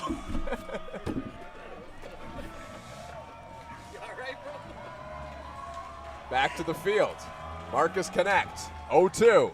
Hits it on the ground, foul towards third base. I'm getting attacked today. 2 baseballs in the booth, and we've never got one ever in 3 years. We got 2 in the same game. You're going to need to hang in here, Zach, though. Yeah, I fell out of my chair. Marcus Connect has fouled off 2 consecutive 0-2 pitches to stay alive. And he swings and misses, strike 3. And the Barrie Baycats win the ball game and take a 2-0 series lead over the Toronto Maple Leafs. And it was back and forth. These 2 squads battled to the end. Toronto, they never gave up, but the momentum, it all started with the big catch in center field by Kenise Ijo in the first inning. If that ball doesn't get caught and it goes over, we are talking about a completely different ball game right now. The big shot for the Maple Leafs in the 9th. Again, another 9th inning home run. This time it was Justin Mara. But once again, just too little, too late for Toronto. And the pitching for the Barrie Baycats continues to shine with Frank Garces in game 1 and Cesar Rosado in this one. He pitched a gem, 7 innings, just 1 earned run, and struck out 11. Taking a look at Wilhenis Alvarado, who did all he could tonight. Everything the Maple Leafs could have asked for, Wilhenis Alvarado delivered. Yeah, he had a fantastic outing, but you go to Barrie tomorrow, and boys, back's against the wall. This is the time to shine. Some would call it the beauty of baseball. You get to play one day later. That's what the Toronto Maple Leafs have to do, but this isn't any ordinary game against the Barrie Baycats. They need to win, or the season is over. And for Barrie, who finished 2nd in the Intercounty Baseball League, they have a stranglehold on this series against the Toronto Maple Leafs, and we'll try and close it down tomorrow in Barrie. Thanks so much for tuning in. From Thomas West and Zach Benoit, you've been watching Toronto Maple Leafs baseball on YouTube, brought to you by MNP.